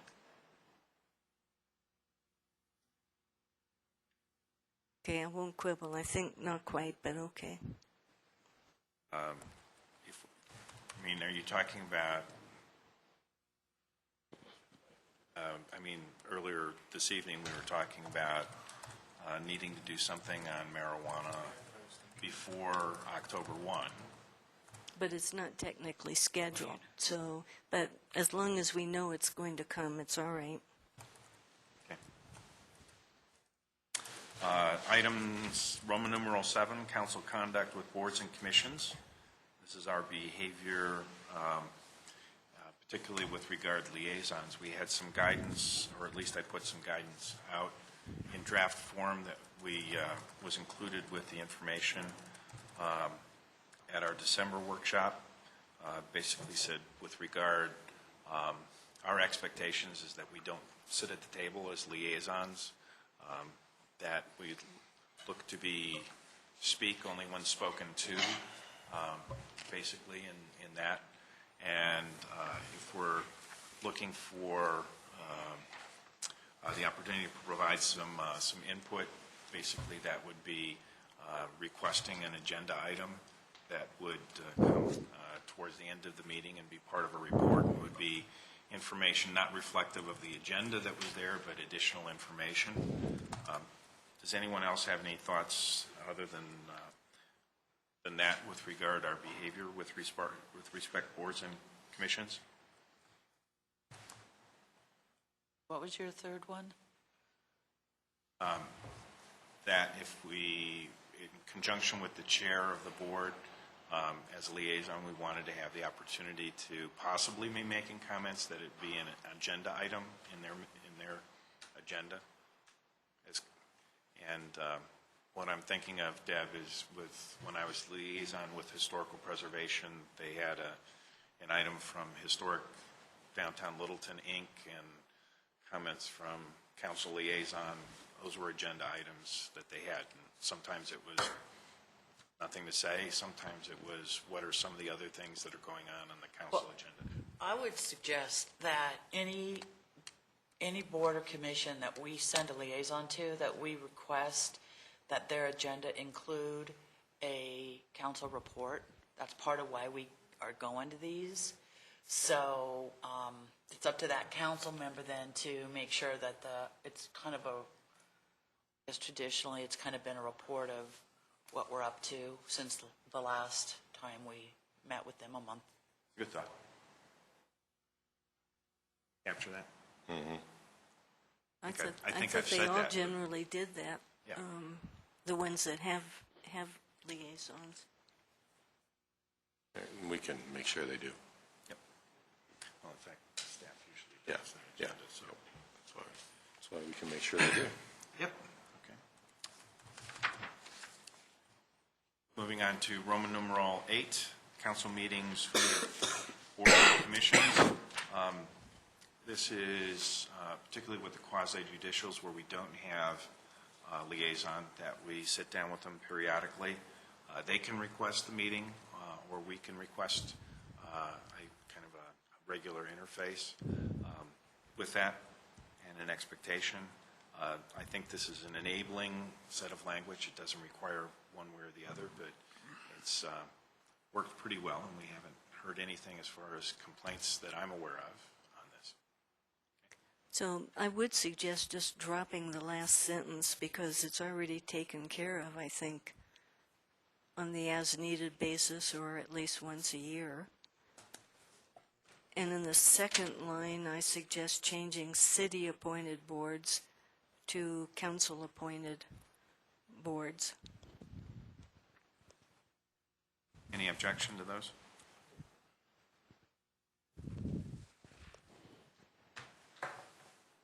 And then in Roman numeral number 9, council board. Quick question. I'm sorry. Mr. Mayor, so I'm a little confused. In the third line of B, Historic Preservation Board, which is quasi-judicial. I took that out. Okay. Yeah, this has not been updated since the council's discussion on liaisons. Okay, thanks. It's removed.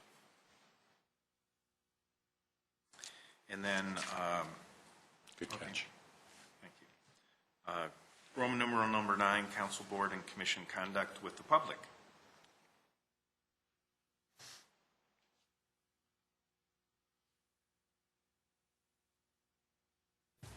Councilmember Beckman. I just want to direct our attention to C. I don't have a problem with what it says. I just think we're having trouble doing it. And I'm not sure that I want to strengthen what it says in any way. But I feel like the follow-up piece, maybe there could be a note to council that says, and I don't want to get into the to-do list that I know has existed in previous councils, because I think that was somewhat tedious. But when I know a citizen has been concerned about an issue and I heard it said that, the staff would respond back. I would like to know that they did, because I don't feel like I'm getting the closure of the loop. And a few times I've heard comments that perhaps it didn't happen, although, that could be a perception and not a reality. So I would like to know, but I don't think it needs to be in here. I just think we're not doing it very well. I think we would add an E, that when citizens ask questions during citizen appearances or whatever, that council be told what response is given when, something of that sort. I think end of C would be just fine. End of C, I think it'd fit well over there. Yeah, I'm sorry, thank you. Yeah, add it to C. Does council really need to hear about the answer to every question that every citizen asks? I'm wondering. Well, we don't get many. This is the one where I'll agree in part, because the instruction during public comments, and these are not public hearing comments, but public comments, it actually says there will be a follow-on on the cycle back to council. They'll be notified in our instructions when we read that section.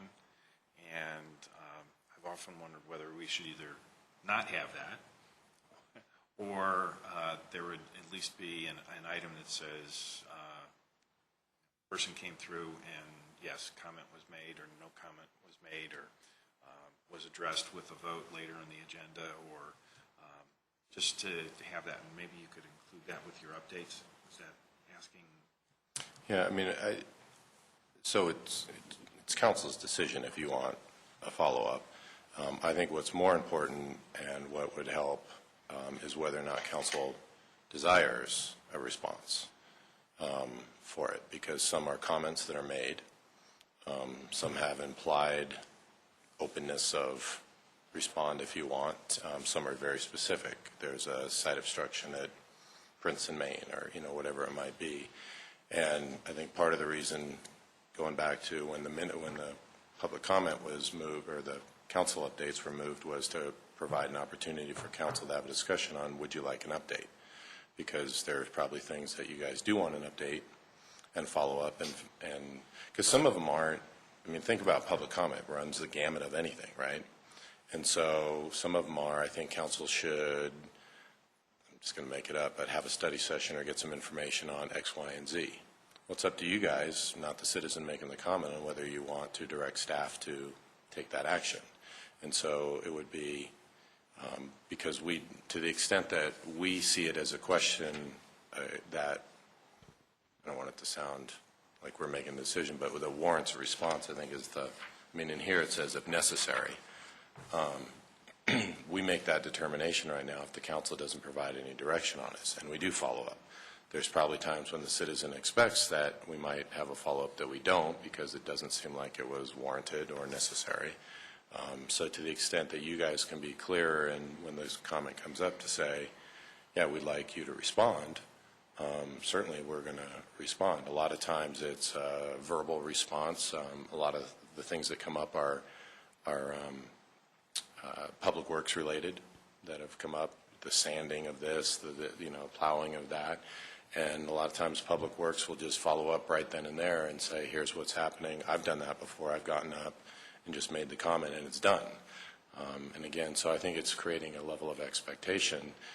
You guys should absolutely assume that we're responding in any time that you've either asked us to, or it's obvious that it should be. And if I really don't want to get in a situation where we're tracking every public comment that comes down. You guys should have an expectation that it's there. But if there's a disconnect, I would probably say it's a disconnect between the council, individual council's expectation that there's a follow-up, and our expectation on whether a follow-up is needed. I mean, I can't speak to every example, but my guess is if there's a disconnect, that's where it is. Comments? So that section is called comments. So, but a lot of the comments are comments, and some are questions. It'll be everything, yeah. And some get responded to immediately. So this is not asking for the ones that clearly we're hearing. And comments are different. I think when somebody asks a question, that's then for sure when we probably would like to know some way, was the question responded to, or whatever, so.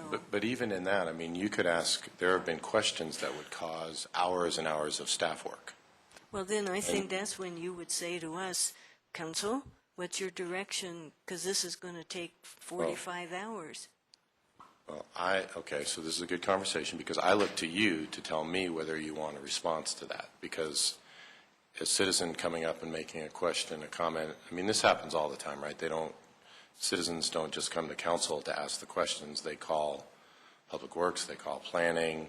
But that's different. That's different, I Well, think. it is and it isn't because we still make the determination on whether or not we're going to, I whether know, we're but going to we respond hear or the not. question, so it's like we have a commitment too because somebody's right there. Then speaking that's to what I'm us. saying. So you guys need to decide, does it warrant a response? Do you want us to give a response rather than turning to me? I mean, they're speaking to you.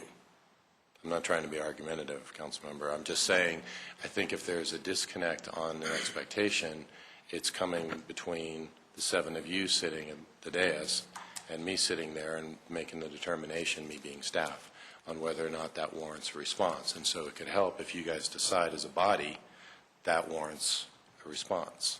And then you can ask during that conversation. So I would think then the president of council would filter that and say, okay, council, Is that what you want? I mean, something of that sort, But, yeah. if I may, because it could be someone from District 2 who's asking a question that maybe you're not particularly interested in, but I may be. So that's when I would say, if you could copy me in on it. Yeah, I mean, I can that's, understand. Otherwise, you're going to be just inundated with having to do nothing but emails, everybody. But if I made that request, yeah, if you could please include. and typically, I mean, what I've typically seen in councils is it's not addressed right then because you're trying to get through the council comments. It's addressed, the public comments. It's addressed during the council comments when you go around and for example, Councilmember Valdez, citizen spoke and said, hey, I want to know what's going on at Littleton and Broadway. And you turn to me during your council update and you'd say, manager, I'd like you to, let me know what your response was to that person, or if it's a larger project, Councilmember Brinkman might say, hey, council, the citizen came up and said we should be evaluating our procedure on X, Y, and Z. If you guys agree, I think we ought to ask staff to look at that and bring it back for a study session. I mean, again, it's the whole premise, but where I've typically seen it, and I think if you look at other agendas, and I know you guys are going to talk about timing of this, but it comes during the council comments where you guys have a more free flow to have that opportunity, and it's just a matter of you guys making the notes. But, you can do it however you want. I think this is a opportunity to try something different and see if we're happy with how it goes. That'd be the appropriate place for it, though. Because if we have a citizen comes to us and says the snow removal on the south side of Littleton High School, it's not good. And at the comments point, that's where I would ask, maybe if you could follow up and let me know about that. Exactly. Of which, by the way, the snow removal on the south side of Littleton High School is. Or the west side of Euclid Middle School. That too. There's a big fence right there. I'll get back to you on that. Thank you. More concerned about Euclid. He's concerned about Littleton. Yes, Councilmember Brinkman. I think this again is where the cards come in as being very helpful, that the citizens write, they have the contact information on there, and they've got what their issue is, and that helps. That is a trigger. Those should be given to Wendy, and then those could be used as a trigger to respond back. There are occasionally things that we could answer right then and there, but we've kind of set a policy that we want to preserve that not start engaging on, kind of cherry picking where we engage. And I think that if it is something that would go to a higher level, then it can move to council comments. But I don't think any of them we're not going to be able to pigeonhole these. They're very scattered. They're all over the place. Some of them we can't answer. It's just a really good question, and we cannot answer it. And then, like I said, others we could answer pronto. So I think having the cards helps keep some sort of monitoring on that too. And then even on those cards, there may be a way, Michael, for Wendy to start to do a circulation back on something like that. I don't know, scan it and email it to us. Yeah, if we get a better, Like- it probably starts with doing a better job of getting the cards filled out too. Because we're kind of lax on that. So again, I think tightening up some of this process, because if ultimately, I mean, to come back to Councilmember Beckman's original concern, it's making sure that you acknowledge that there was closure on whatever the citizen came forward on. So if we, to your point then, if we tie that in with the front end of it, it's easier to do a closure on the back end. So, but you're right, it's all over the spectrum. So after that's the question, we say, okay, we'll get back to, but you need to fill this card out. Yeah, I mean, if they hadn't already. yeah. Yeah, Please be sure to fill out one of those bright green cards. And we can add that at the language, because I don't know if that's in your opening sheet. So we can, I'll talk to Wendy about getting that in there. Okay. Stein? Peggy, just finally, to follow up on my earlier question when I said, well, does council really need to hear all that? I didn't mean to sound glib, but what I did mean to say was, as we've now discussed, I'm not sure that the council needs to be informed during a council meeting in which we've got, people in attendance who are waiting and waiting and waiting, So I think that what we've worked out perhaps is to, if you've got or if any of us has a particular interest on seeing something follow up, mention it. Otherwise, I think we assume staff is very competent. They do it all the time. I think we assume that they're following it. Okay. Any other comments on protocol? Yes. I'm sorry, I have one other, and it's more, again, of a procedure rather than a particular critique. Would it be helpful to announce that more clearly, perhaps on the agenda, the quasi-judicial versus non-quasi-judicial? We've talked about that a little bit, the clarity of that, because our hats change. Can we make sure we put that either in the agenda or even if it's the city attorney reminding us that we've changed our hats? We can probably put something on your piece of it. Thanks. I mean, it's places, and I agree with you, because it is should be something we're conscious of, because even though we may treat ourselves always that way, it is a demeanor change of sorts that we should be conscious of, because it does change some procedural components. For example, I think it's helpful to give clarity to the agenda to the public, also to see that. It's just helpful. but when we get to that point, staff document isn't going to include pros and cons. It's going to have a recommendation. We've been going for a while. I want to take a 7-minute break, if we can, and reconvene.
closure time or potential closure time, that we're at least conscious of extending the meeting, and that would occur by motion at 10 p.m., as what I think we discussed at the workshop, and we want to make sure that that fits in an appropriate place within here.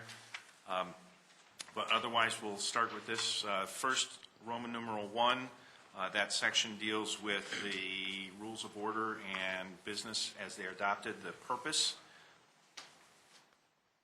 Any comments on these? Councilmember Beckman? On 2A? I was dealing with 1 first. Okay, 1, okay. Section 1, Roman numeral 1, okay. Dealing with Roman I numeral... do have one question first. Sure. And I don't know if it belongs here or not, maybe it doesn't. On the oath of office that we take, where would that go? Where would we put that? The oath of office is actually within the charter. Charter? Because, well, let me just point out that I didn't like the way we did it this past time. I don't know how the rest of you feel about it, but I didn't like it that much. I think it should be that each individual, Randy should have, been able to take his oath of office, be very clear, versus always just kind of getting up there and doing it. So, maybe that's something we could want to talk about later. As I've attended other, what I'll call transition ceremonies, at least ours this time around was lacking a little bit in some of that. And part of that was Councilmember Taylor wasn't present. He was still in China at the time. And so, there's probably something we can do with regard to that. Going forward, though, if we could keep that in mind. So are we going to talk about that, or? Well, I mean, I like having the person who's been elected, person or persons, individually take the oath, and the rest of us who already took it ought to darn sight be assumed to be upholding the oath that we took. I think it diminishes the people that are elected to have the rest of us taking the oath again. Either that, or it seems like we ought to take it at the beginning of every meeting. just to be sure. But I think it's really special when somebody's Absolutely. elected to have them be the focus and not the rest of us, doing group speak. I could do it again now if you want. And to Councilmember Valdez's point, I don't think it fits in legislative rules, but I think we can be conscious of that at Next time. next transition. Thank you. You'll remember that, right? Mm-hmm. Okay. Getting back to Section 1. Okay, moving on to Section 2 with regard to council meetings. I'm up. Councilmember Beckman? Perhaps in 2A, it would be appropriate to talk about when the agenda is firmed up. I think the expectation that we have is, I think the one that I have is that by noon Friday, the agenda has been firmed for the following week in order for it to meet all the postings and, get on the web, et cetera. That time may not be the best time, but I think we should say there is a sort of a drop-dead date on that agenda, that it's firmed as of that time. Although we do have the opportunity at the meeting. Yes, we can, but I think the one going into it. But I think that issue, Bruce, maybe is for item F, related specifically to agenda, that maybe we could stick whatever it is you want there. That would be fine to move it into F. But I think, again, this is an expectation of something. And I think, our council expectations, it just seems like that agenda sometimes seems to be a little bit too flexible. I would ask that you keep it flexible.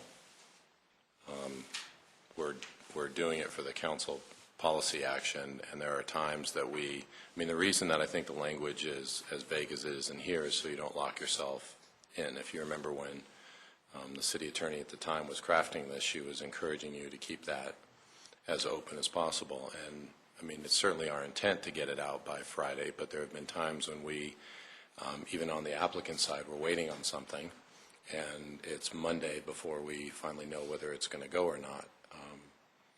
And we meet the intent of the law by putting it out and Monday. In the 24 hours.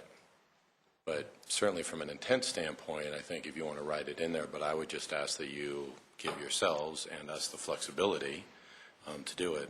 You can write, it's the intent of the council that the agenda is posted by noon on Friday, and changes are minimized or something like that, and if that's the Or is intent. that, while it's recognized that it's not always possible?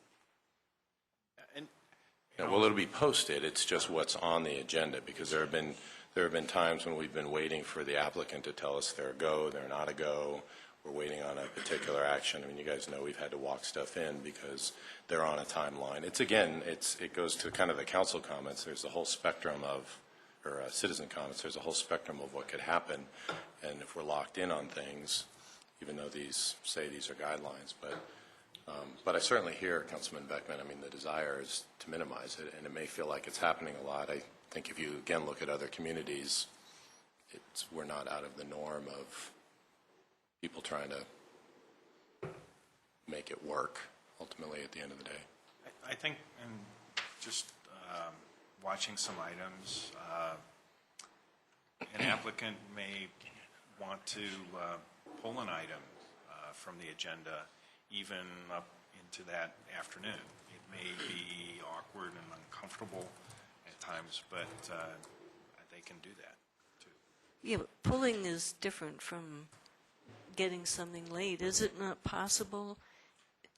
We can always have a special meeting if somebody can't get it in on time.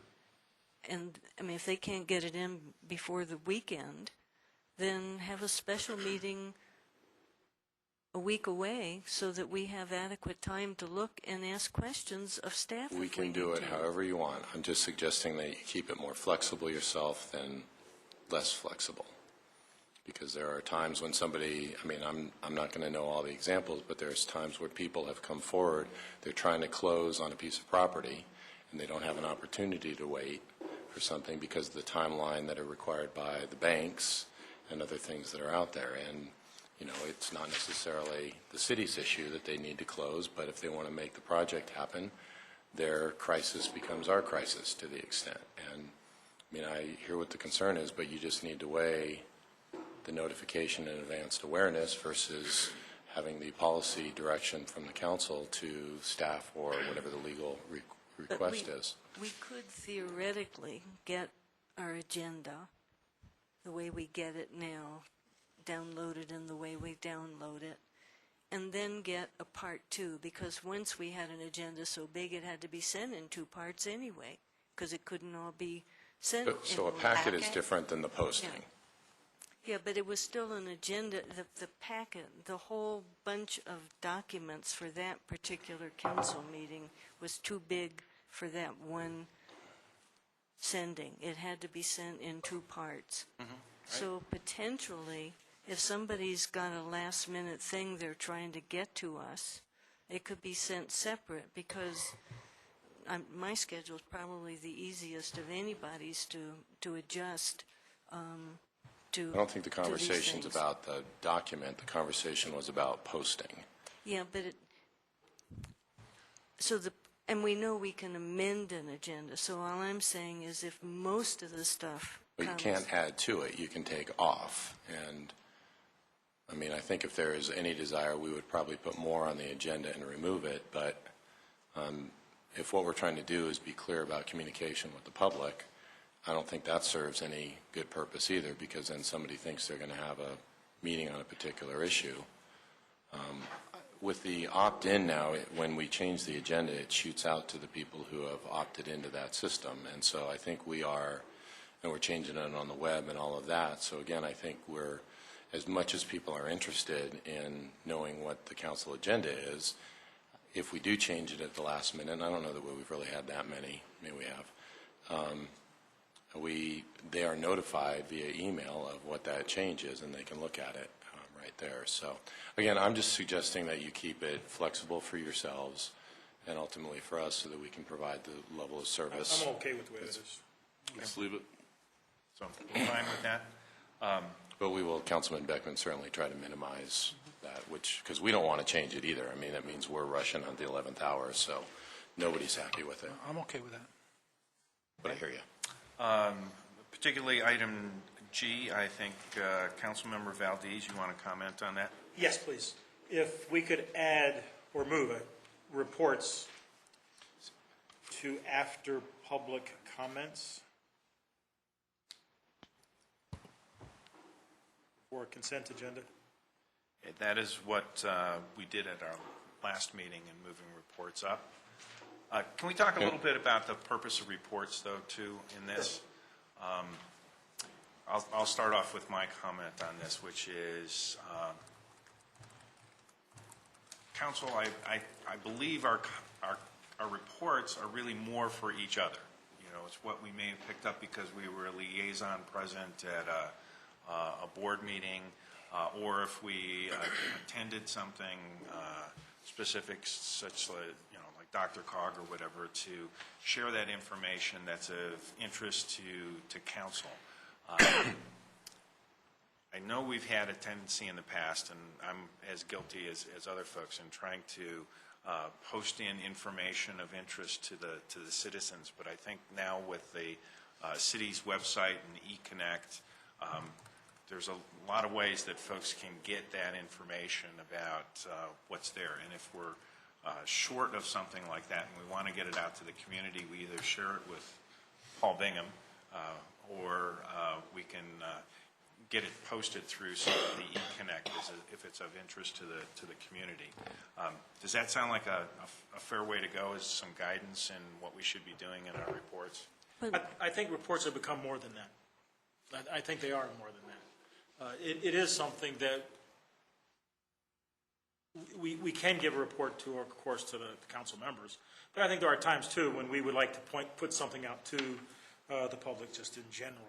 And I think as part of our trying to improve our communication, I was just going to look at the goals or whatever, trying to improve communication with our citizens, I think that's a perfect way to make just a short message to the folks. I mean, and I appreciate that, Jerry. I just want to make sure, Councilmember Brickman? Yeah. Well, I disagree with Jerry. I think that... Usually people disagree with me. Yeah. I'm a big example. I want the public to know that. But I've watched council reports go from, you know, one extreme to the other. We've had meetings where council reports have gone over 45 minutes. There's a lot of stuff that I would have to say, there's maybe been a handful of things that were substantive enough that they should have even been in a report, but for some reason we managed to find ways to fill the time. And I think we need to remember what this is. This is a business meeting, and it isn't we had Bruce stop his advertising, because it's not an advertising thing, and it's not a calendar of events.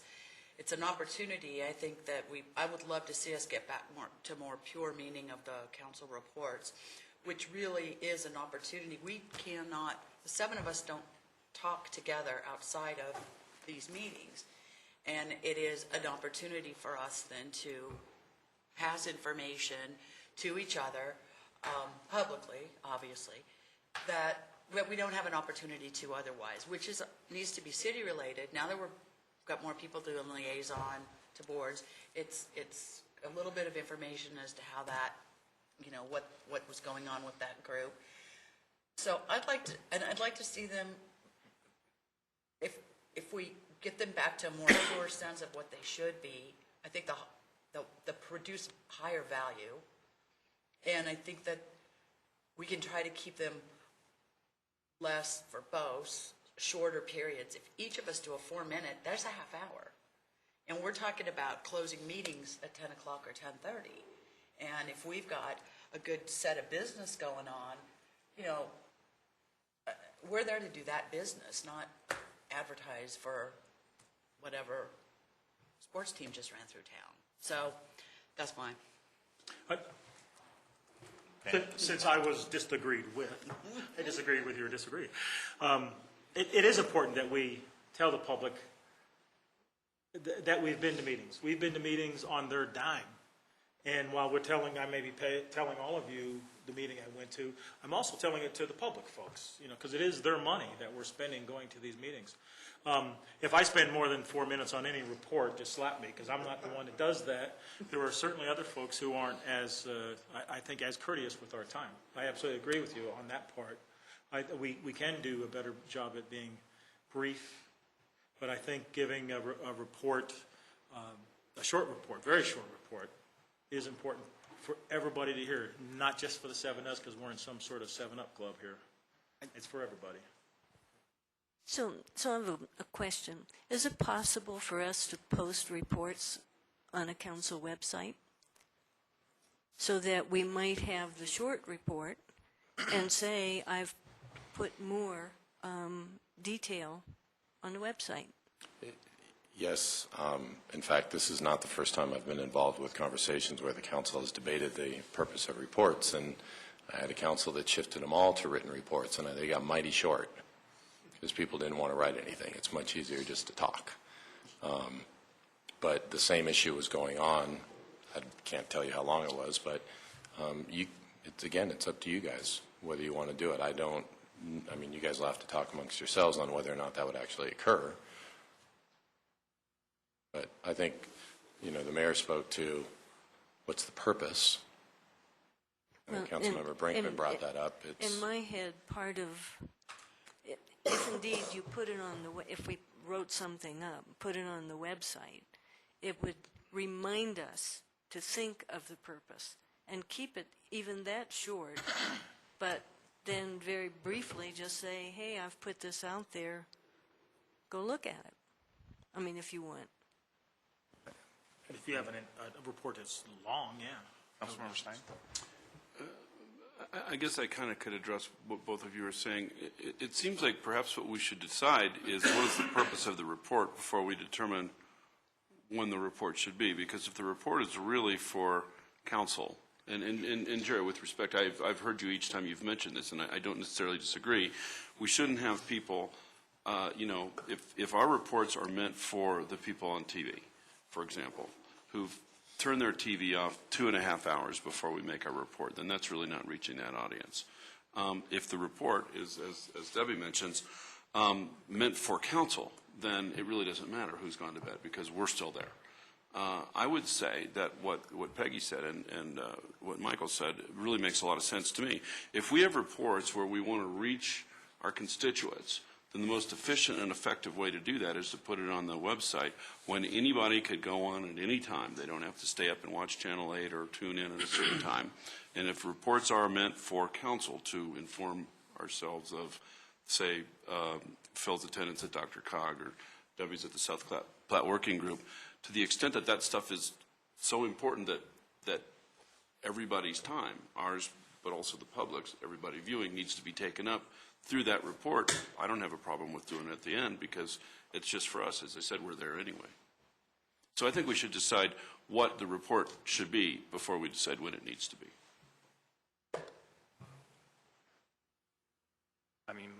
My personal leaning is a discussion and a report to the body. I agree. I know that there's at times Jerry's short enough that he can sneak in maybe whatever he wants to. But maybe he'll learn from examples with the rest of us on this. And maybe Randy will teach me how to give his little speech. And if we want to, or if we need to, augment that with a document or a set of minutes from a meeting or a synopsis report. In instances, I don't know if we have to have a special website to post it on, because I think if we send it to the city manager or the city clerk, either way, and ask for a distribution to council, we all get the document that way, as far as electronically is concerned. So, but that we have a chance to do that. But I'd like at least those items mentioned so that if another council member actually has a question about something or a follow-up, heaven bless us, and if that's ever the case, it would be nice that would be a discussion among us, and it's more for the body, I think, than the bulletin board.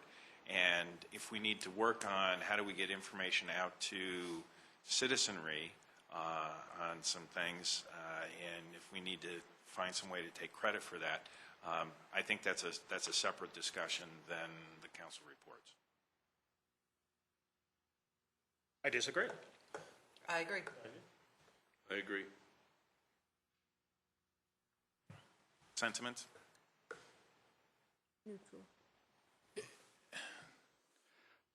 I'm having a little problem with one part of that. We are individuals who are elected individually, and at some point we need to have a voice as an individual. And I'm not sure where we get that. You know, a free-ranging voice, not to the topic under discussion or the item on the agenda, but still be able to have a voice. I would hate to say that we're not going to do that at all. And it's a personal voice. It's not a written document that shows up, you know, on a web page. So I tend to be in agreement with you, Phil, except for this other. I mean, there's another item on how do we deal with outreach and communication, which I consider separate than the council reports, which is how do we get in front of people and interface with people to get both input and to have an opportunity to expound or relate. And I'd like to have that discussion, because the problem with what I'm saying and feeling here is, if we're just talking to the TV camera, we're really not talking to the citizens of Littleton. We're talking to a few people on the other end of the camera. Mm-hmm. And so I would like to find an alternative to do that in a way that reaches out greater. I think we've kind of missed that. So, you know, Phil, I'd shake my head yes and agree with you, but I want the substitute or the alternative for individual council members to have a voice to the community. And I don't know, maybe the city manager can chime in, because I know, at least from my perspective, I'm going to be looking to do a few things. I think we've talked about reinstituting some way district meetings, possibly extending that to even others in some ways to get out to folks. But I consider that different. And I mean, some of it is bulletin board items, which is eConnect, and I hear what you're saying, though, is you know, giving us a chance to relate to folks, but it doesn't happen through the television camera. That is just where I'm at. I know you continue to disagree. I think if only a few people are watching Channel 8 when we have our meetings, then we need to discontinue Channel 8. I think there's a whole lot more than just a few people watching Channel 8. And I think it's an excellent way for council members to get a message out to everybody. It's another way of doing it. We're going to talk later about how do we get a message out. Right now, we're talking about let's reduce our message. There you go. So are we moving it or not?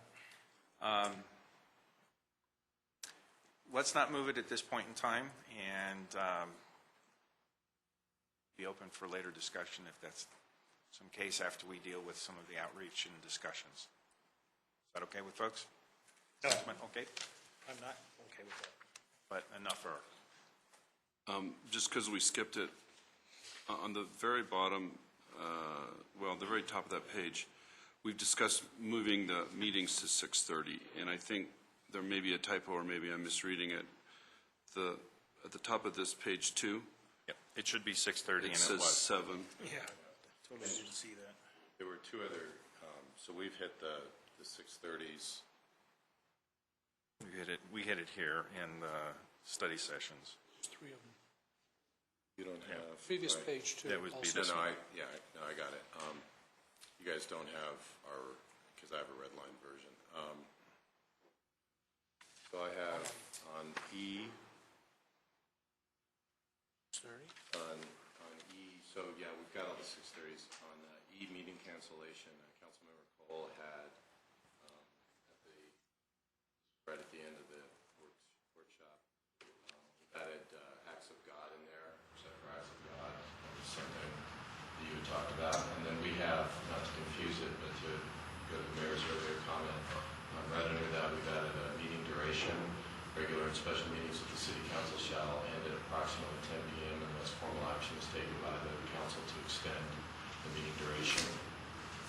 We're using the word approximately so you don't lock yourselves in the middle of the conversation. Public hearing, should be speaking, it's 10 o'clock, ding dong, or something like that, so. Where did you say that in school? Right under meeting cancellation, so there's a new F and everything else that kicks down. And then the other thing, just based upon your conversation on the reports, if council is supportive. So, I'm sorry. That's So agenda is now G? Correct. Yeah. And I'll send out the red line version of all your conversation tonight. Thank you. But I was going to modify the protocols under the public comment speaking section under protocols to identify what the conversation that you guys just had, the purpose of council reports, so we identify it's intended for you guys to talk amongst each other. And I'll, again, it'll be open language, so enabling language, so you guys aren't locked into. I will honor that. Will you support it? I will honor that. So those are the other changes in that section. Respect versus sarcasm, I'm trying to judge that. Okay, other comments or issues within council meetings at this point in time? Okay, Roman numeral number 3 is council proceedings. And this is where, I don't know if we repeat it, but if we talk about the alternatives, if someone is disrespectful or disruptive, how do we deal with that within the decorum, which is item C? And we were looking for a draft on that. Moving on, item number... Oh, never mind. Yes, Never mind. are you sure? Yeah, I answered my own question. And that doesn't often happen, but I just did.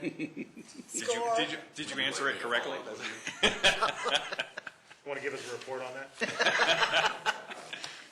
Put it online. Thank you. Okay, moving on to Roman numeral number 4, parliamentary rules, So- which is a very long section. So on item C, questions to contain one subject, that also is covered in Q. Q is not, I think, worded as well. So when we get to Q, I will suggest deleting Q and keeping C.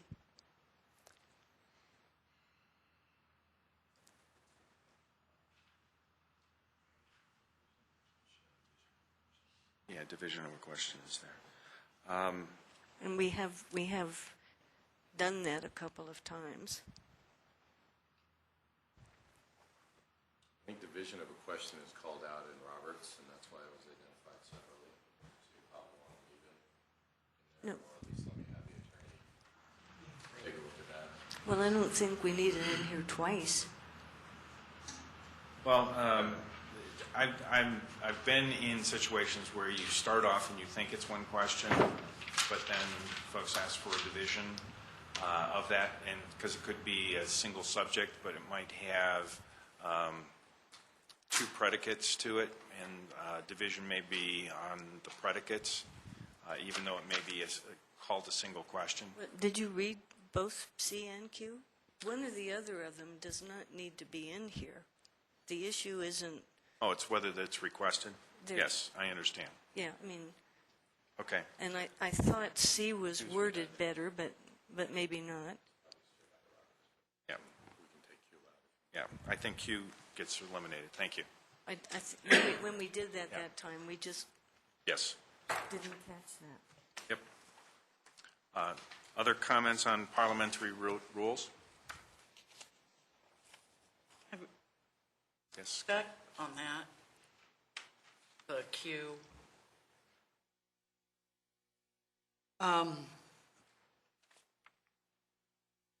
I would be okay with eliminating Q if we took the information that we've got there and added it into C. I think the second sentence in C covers it. Oh, then member. Reworded a bit, but yeah, it says Okay. something. Is that okay? Yeah, I mean, I think, yeah, that's fine. I'm not going to die on that sword. Yeah, and it's just that when the question comes up, it really is Got a other demand. swords. Yep. Thank you. Then on S, Okay. What'd you say again? S, Sam? yes, as in S, suspension. That one is not clear to me. I seem to remember the conversation we had on it, but is it 2/3 of the members present or of the entire council? Depends on the question. Right. But not according to this. I mean, this is not, If you're not present, how do you vote? The council. It depends on what the issue is. so, I And mean, that's what Peggy's getting to. because we have some things, it's 2/3 of the entire council. Even if only 4 people are there, if you don't have 2/3 of the entire council voting, then something doesn't get changed. So I think we might want to have a little legal advice on that. Isn't executive session one of those? What is executive session requirement? Requires a 2/3 vote. Of present or council? Total. Present. Present. Of present.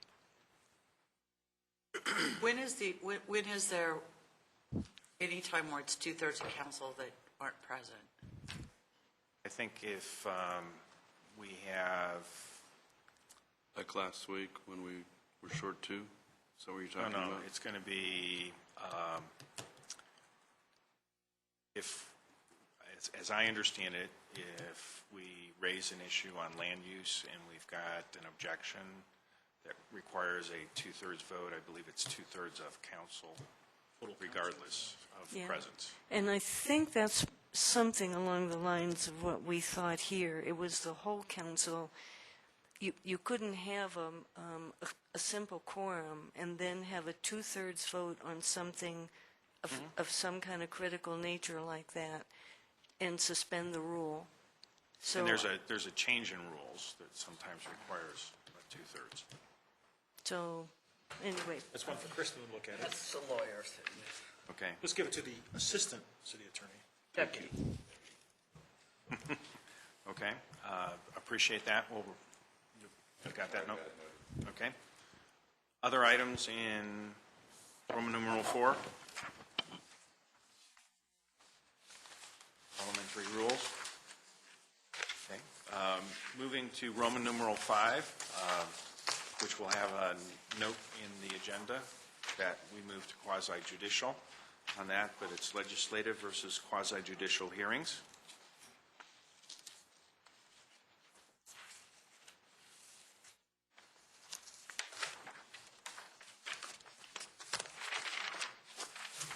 Any comments, questions on that? And then item number 6 is for changes and additions to the rules and procedures.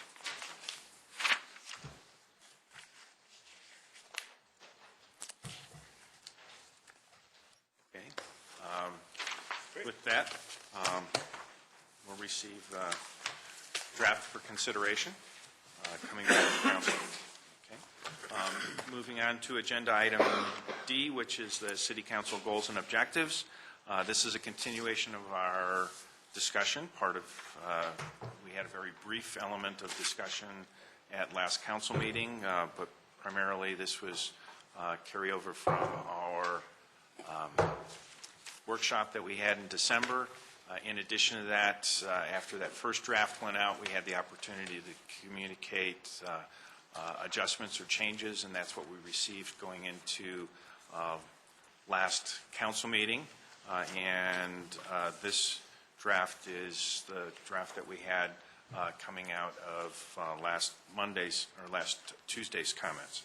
So with that,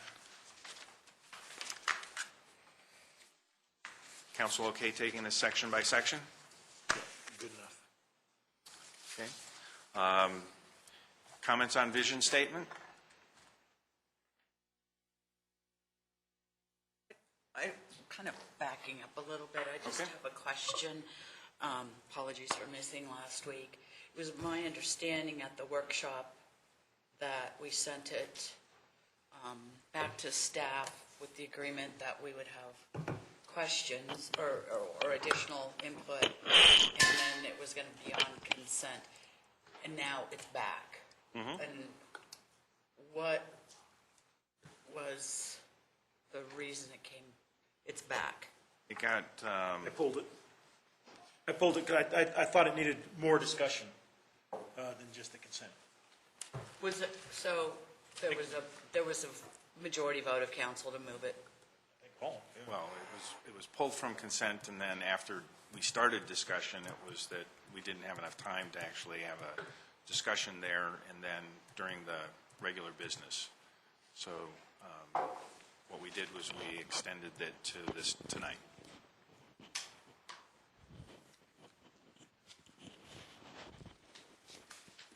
Okay?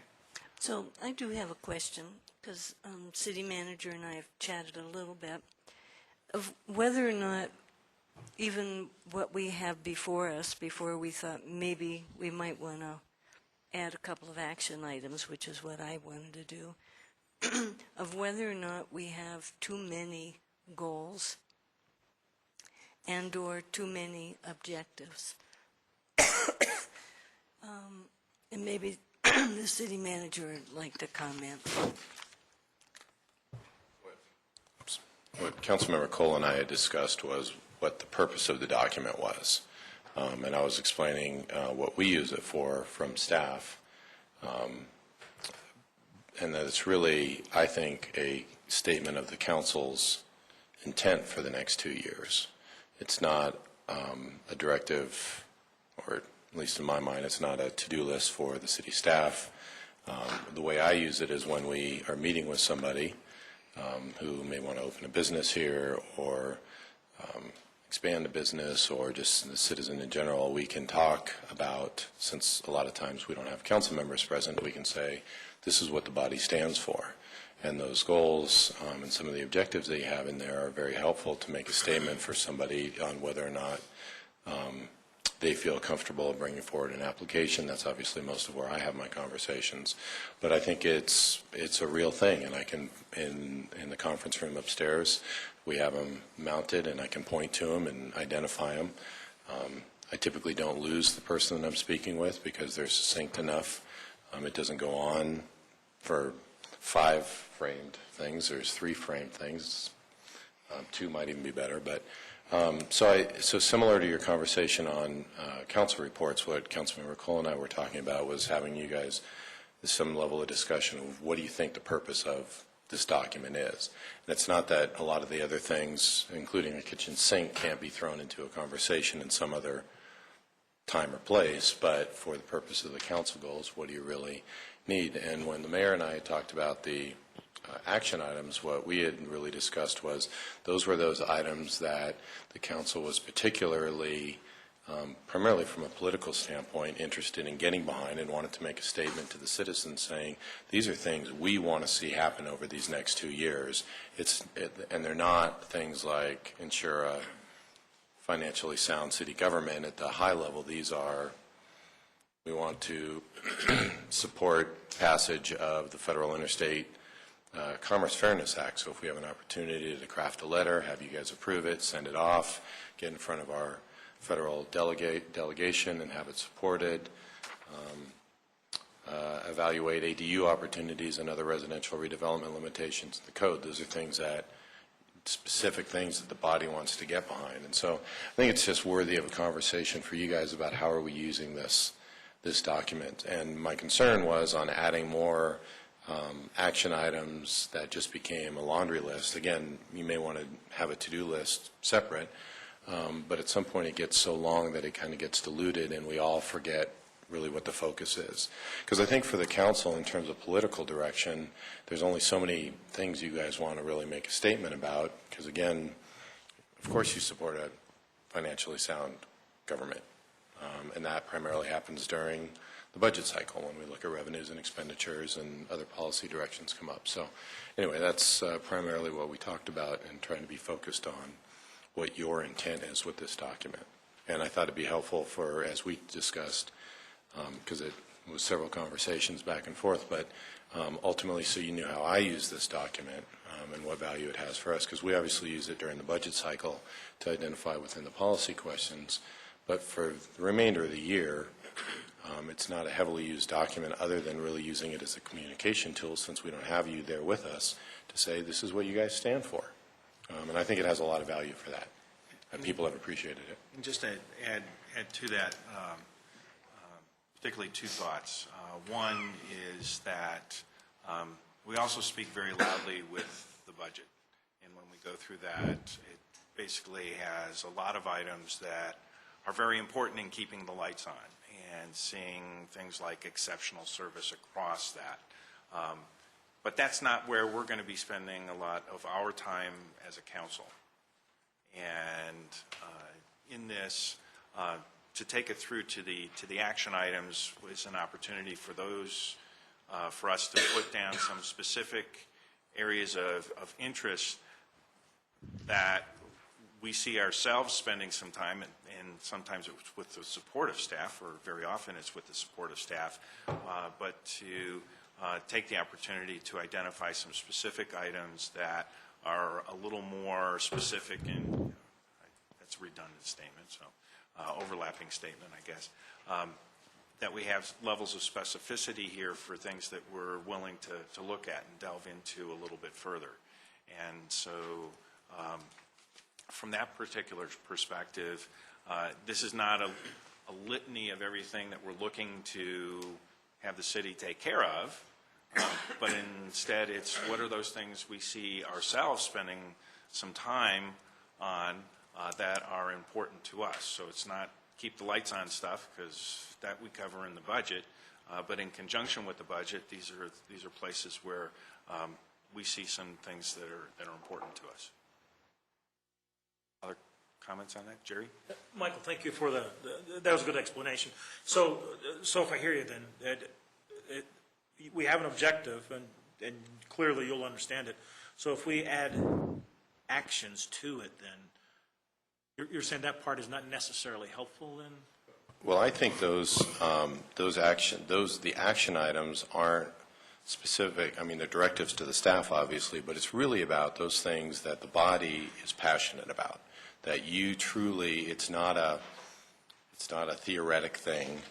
You want to get the comp plan done, and you're telling me and the staff, but you're really telling the community we care about whatever those are, to the point that you're going to put your political self out there, because it may, in some circumstances, it may not be a real positive item, or maybe it is, but it basically saying we're going to put our political might behind making sure that this happens. The political piece might be in it's not a great example, but the Federal Interstate Commerce Fairness Act. You know, that's grabbing the mayor and going and meeting with Senator Udall and saying, we want to see this happen. And again, you guys passing a resolution saying as a political body, we want to see this happen. Some other ones, the ADU wasn't a great example. So really the actions, in your mind, are thinking it's really something we're really putting a little bit more emphasis. Yes, that you not a to-do list, but something that you guys say, I want to see this happen. The good example that I found it here was pursue the redevelopment of the riverfront property. So you guys have talked around that for a long time in terms of, is a call center the highest and best use for that area? I'm pretty sure no one in this, I won't speak for the room, but nobody around this table thinks that a call center is the highest and best use for that property. So you've got pursue the redevelopment of the riverfront. And so I think that's one where you guys, because that could take some political will. It could take everything from an urban renewal to meeting with the property owners, Dish Network. There could be some work behind it from a policy standpoint. So that's really what I'm saying, are things that are policy driven, not just, hey, hand it off to the manager and go do it. If, for instance, when I was thinking of the second objective under number one, deliver innovative, cost-efficient municipal services. Of course, that's what we want, but I made a note to myself, but how will it be measured? You don't necessarily need that then, but you will later give us a report on where you met that objective. Yeah, as part of my evaluation, you guys have identified the goals and objectives as being something that's out there. And again, if we want to have a separate conversation, have a separate document that drills down into these, I was specifically talking about how we put these out to the public. I mean, we can drill down in any of these and have a discussion about what am I actually doing, or what are we as the staff doing in any of those. But I think putting it in this document, again, just tends to dilute it to the point that you start to, people's eyes glaze over. So if it was during your review, then I would say, well, what did we do to meet that objective? Then at that point, hopefully you'd be prepared to. Yeah, or in that particular case, as, you know, deliver innovative, cost-efficient municipal service, we might do a, excuse me, a study session update with Finance Director Farman talking about what he's been working on with the individual departments to make sure that how our bidding process has been modified, or how his staff has been overseeing the RFP process. I know that's a particular issue. Yeah, or adoption of lien. I mean, there's lots of actionable items in here. Cool. So, again, it gets back to how you guys want to use it. And if that's how you want to use it, then let's throw everything in the kitchen sink in it. That's totally up to you. Cheers. So one of my concerns is when we get the proposed budget, we get things that refer to these goals and objectives that often seems like somebody doesn't know what the devil they mean, and they just see some loose way that it connects, and they say, oh, this is supporting this goal or objective. And, I mean, if, like what you just said, so I think they need to be clear enough so that if somebody's proposing something in the next year's budget and they refer to one of the goals and objectives, it really should be well grounded in that goal and objective, not just, you know, all the bathwater tossed in because they have to tie it to some goal or objective. But the reason that that I had wanted to add a few action items to list them was in part to give staff a sense of the kinds of things that we had in mind, and then they might have some others, but they'd see that. And I only had a couple to be adding, particularly in number 7. And they are all things that we already do, but it's important in my head that we notice that, and when we follow up, we'll say, yes, we did or didn't keep doing those things. They were, for example, fostering community involvement, communication, and trust.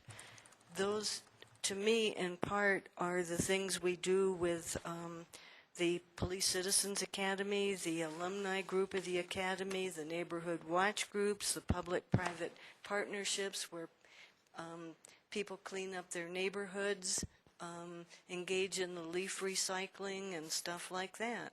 So it's not new money, but it is, it's on our record of those are things that we keep doing. And if staff then think of something else that they might do,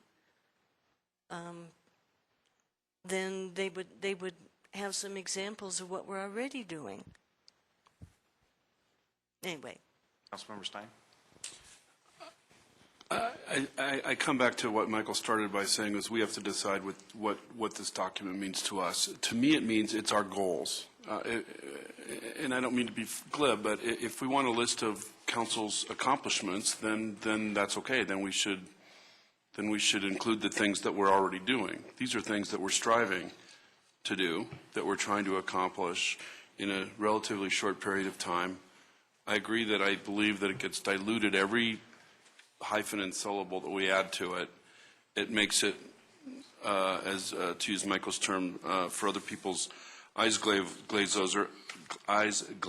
over. Say that 3 times. And I don't think this is our direction to staff of what to do. I think this is our aspirations for ourselves as a body. So my opinion would be that we should shorten it, not lengthen it. That we should, if we could get it down to 2 picture frames, we could. We probably can't. I'm very pleased with pretty much the way that it is right now. If we have to, you know, I mean, if there's a typo or something, that's fine. But I'm not I mean, we've spent, our time is somewhat limited throughout the year, as are the people that are here in person and watching on TV, and I think we've got some really important things that we need to try to accomplish, such as what's contained on these 3 pages, and I'm not sure it really makes sense for us to wordsmith this thing for another, couple hours or a couple sessions or whatever. To me, this is our goals. We should know what they are. We should move forward. Comments? Based on our legislative rules, I agree. It says in there, we should just say, I agree with what Randy said. The new dev, I like this. But, no, I actually, we've got 3 of them framed up there. I mean, at some point, how many words do we keep throwing at this stuff? And we also have to be realistic, too, that we redo these every year, and as we went through them a couple weeks ago, I think we marked off 3 or 4 that we could cross off, which I think was good. So, less is more. I mean, let's keep it simple. I agree, we've wordsmithed it. They got some ready. Yeah, and we probably wordsmithed it more than enough. There may be some things that are duplicating. I'd like to see us, in some cases, use even a little bit more power language, but I don't think we need to go through all of that right now. I think, I'm not a real huge fan of putting the action items on here. I kind of think that's a phase 2. I hear what you're saying, Michael, on that, but it kind of seems like document 2 behind this, but. We could pull them off. We could pull them off if that's what you wanted, council wanted, and have a separate document with some opening paragraph into it.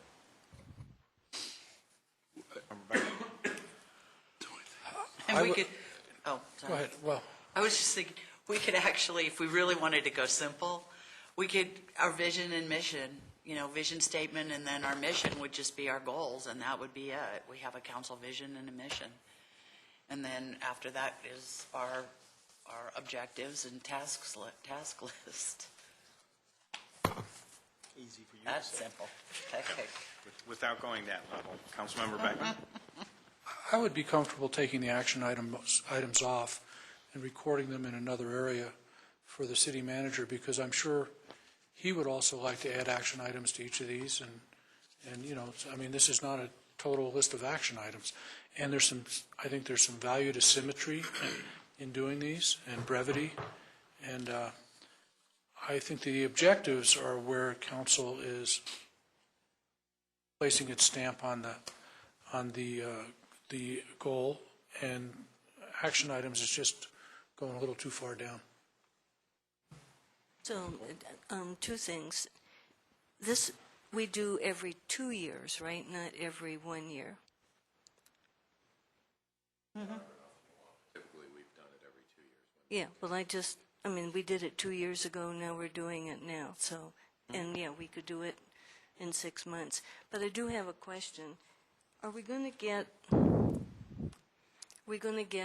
some evaluations of what we've accomplished each year under these? Because I don't think we've had a... In the budget document, we have, I'm sorry. In the budget document, we have the successes. We haven't put it in this format, but we certainly could for the 2015 Yeah, a little bit more. Because I think part of what I'd like is for us to be celebrating things that we've accomplished if we have these goals.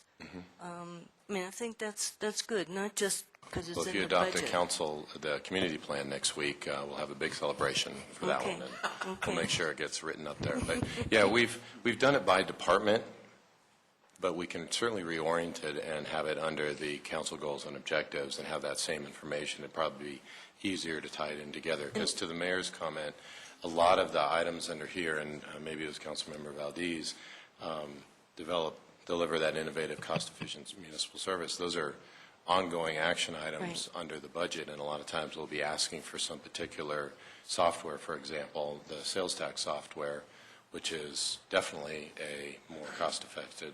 And that's super, but some of these are actually multi-department possibilities, not for the very same aspect of something, but different And I think that's important to celebrate, too.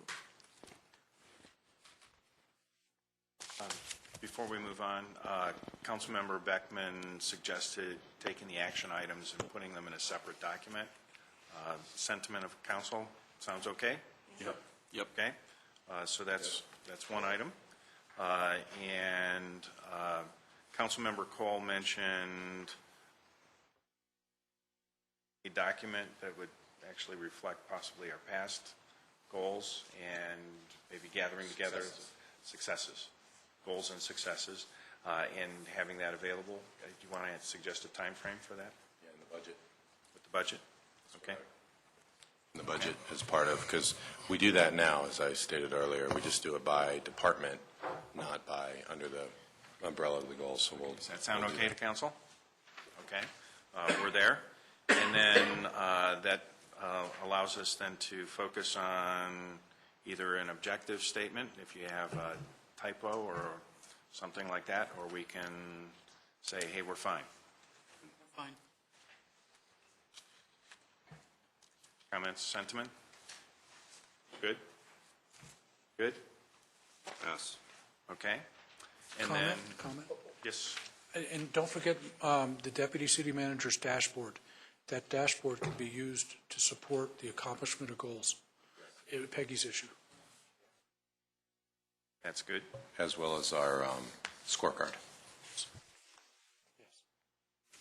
And before we adjourn for this evening, any other business?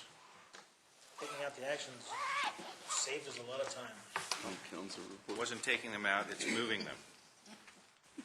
So, and for folks to remember that our community plan is on the agenda for next week. The draft is on the website, so you can start looking at it sooner rather than waiting for your council package. If anyone wants to move ahead and get some homework done ahead of time. With that, everyone travel safely and have a good evening. We're adjourned. And you did it before 10 p.m. We did.